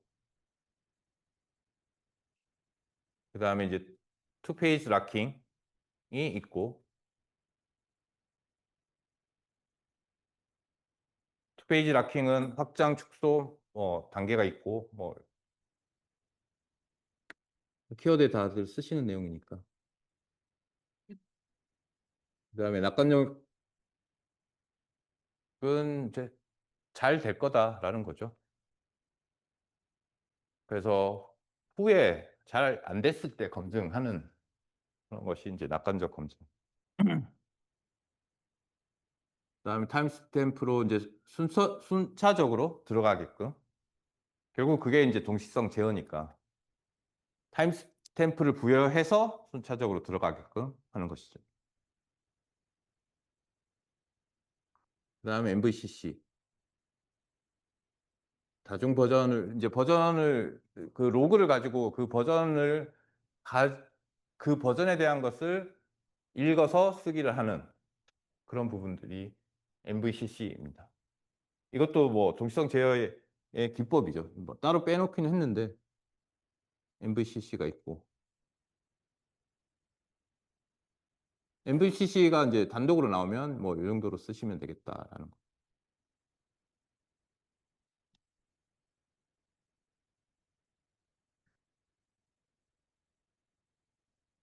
그다음에 회복입니다. 회복.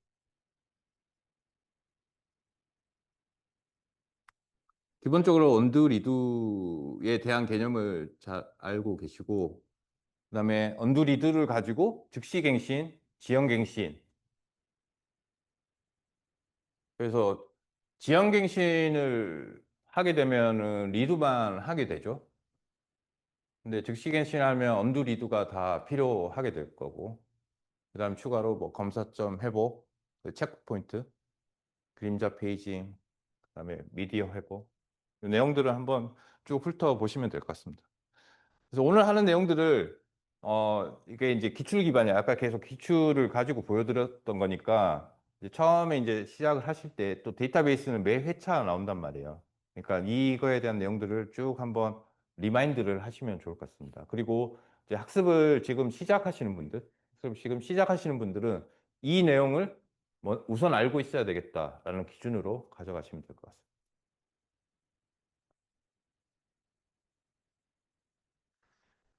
요 제가 보내드린 자료는 여기까지고요. 아까 저기 아키텍처 부분에서 좀 더 가져가야 될 내용들을 좀 더 말씀드리도록 하겠습니다.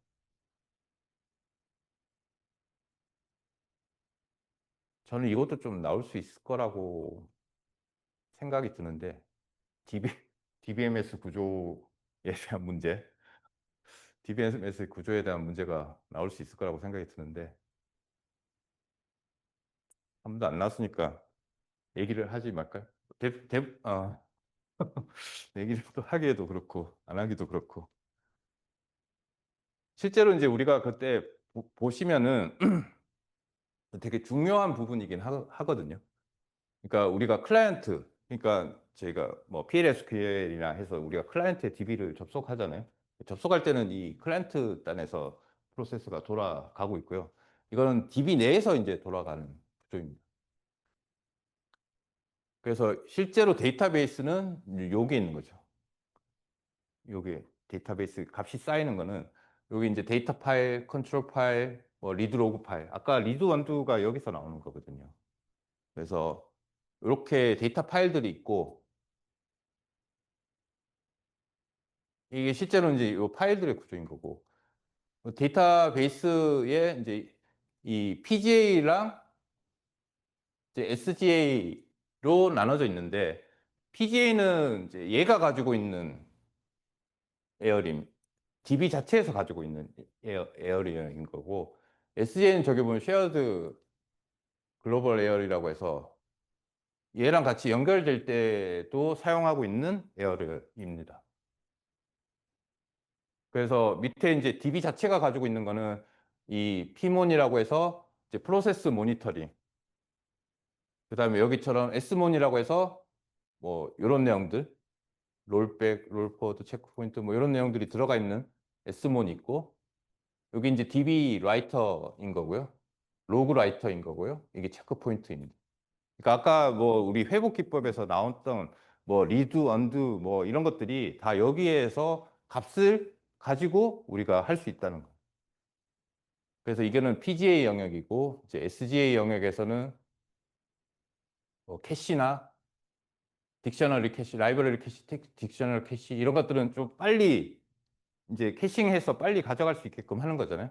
그래서 여기에 관련된 거 딕셔너리 캐시는 뭐 테이블 구조나 인덱스 등이 딕셔너리 캐시에 들어가 있고 라이브러리 캐시에는 이제 하드 파싱된 SQL 구문들 그다음에 소프트 파싱되는 것들 이런 것들이 이제 들어가 있는 거고요. 그래서 더티 버퍼랑 리드 로그 버퍼가 있는 게 더티 버퍼가 아까 더티 리드 뭐 이런 것들도 있잖아요. 그러면 DB에서 이제 삽입이나 이런 것들이 될 때 우선은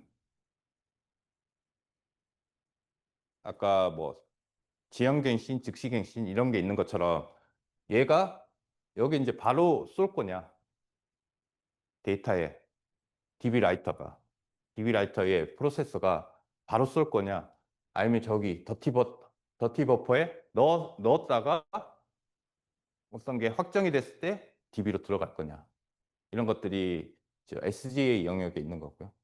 로그도 마찬가지입니다. 로그 라이터도 리드 로그 파일에다가 바로 넣을 거냐 아니면 저기 버퍼에다가 넣을 거냐 이 부분. 체크 포인트는 뭐냐? 이제 메모리 단에 있는 시점. 그다음에 이제 디스크로 넘어간 시점. 이걸 알아야 내가 체크 포인트를 정할 거잖아요. 디스크에 넘어간 경우에는 실제로 원두를 해서 지워야 될 거고 메모리에 있을 경우에는 메모리에 있는 내용들만 빼면 될 거니까. 이게 이제 전체적인 DBMS의 구조이고 이게 아까 데이터베이스 회복 그다음에 뭐 동시성 제어 이런 부분들하고도 다 연관이 있는 부분.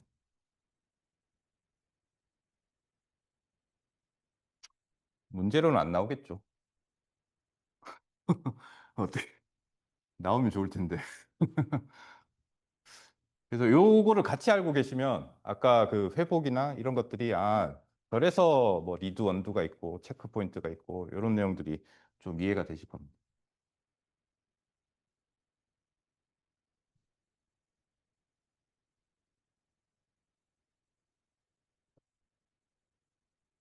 튜닝 뭐 이것들은 뭐지 조인도 있는데요.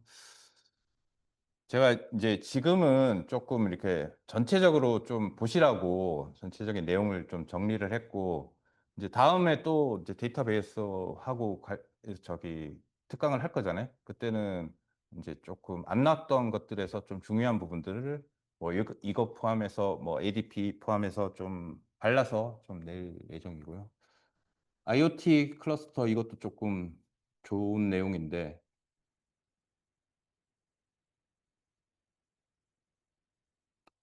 네, 이렇게 하고. 뒤에 보면 표준 관련된 내용들이 있어가지고 그것도 한번 보고 넘어가려고 합니다.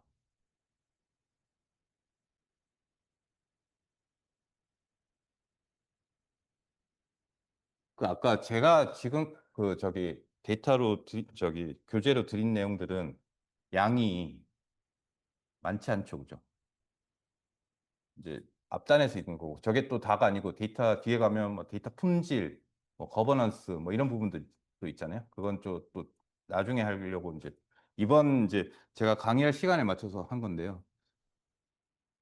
또 저는 이 내용을 보면 여기서 좀 많이 나올 수 있는 부분들이 있어서 양이 데이터베이스도 좀 적지는 않겠구나라는 생각이 드는데, 음, 제가 생각할 때는 데이터베이스는 좀 꼼꼼히 보시는 게 좋을 것 같긴 해요. 왜냐하면 나왔던 문제들이 좀 많이 나오니까. 여기도 뭐 트랜잭션, 뭐 제어 뭐 다 있죠.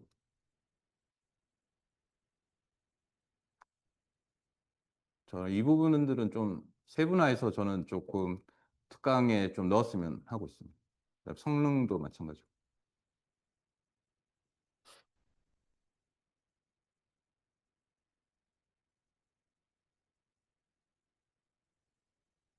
표준도 실제로 이렇게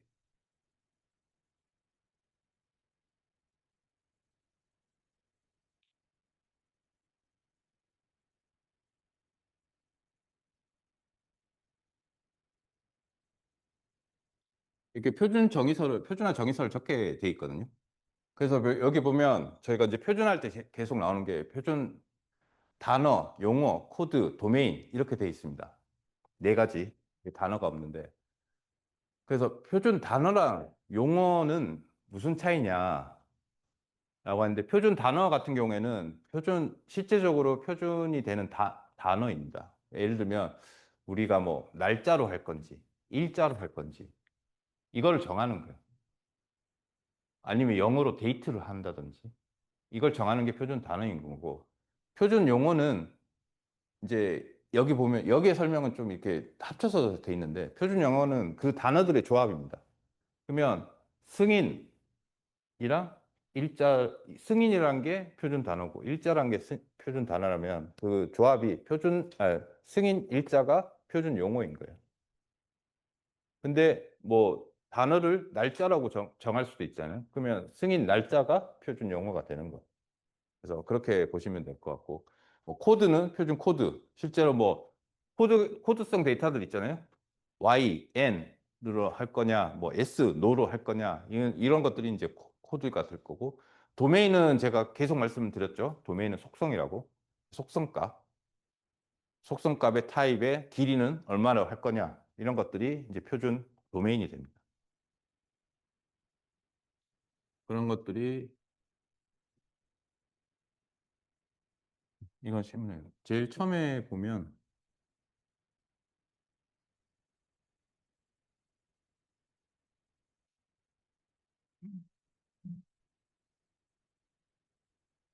처음에 아마 나왔던 것 같은데, 네, 요게 이제 표준 단어, 영어 표준 도메인, 표준 코드까지 들어가 있어요. 단어나 용어. 근데 표준 단어를 이제 분해를 하고, 그 다음에 표준 단어를 조합을 해서 표준 용어가 생성이 된다. 표준 도메인, 타입과 랭스. 도메인이니까 속성이죠. 근데 바차 to 50. 이게 이제 어떤 이름에는 바차 to 50으로 한다라는 것을 이제 도메인으로 정하는 거죠. 그다음에 이거는 이제 코드성 표준 코드가 나오는 것들이 요 값이 되는 거. 여기서 얘기하는 거는 값을 이제 뭘로 할 거냐. 예를 들면 뭐 남자 여자도 마찬가지죠. 남자 여자로 할 거냐, FM으로 할 거냐 이런 것들은 값을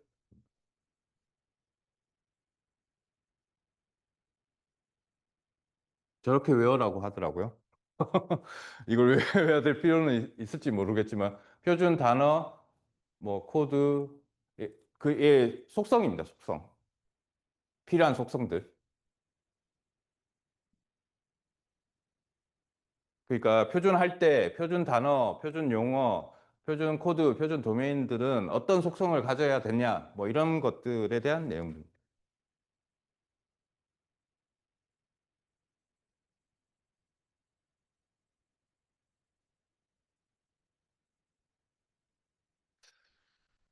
시간이 좀 됐는데 여기까지 하도록 하겠습니다. 질문은 없으시죠? 고생하셨습니다.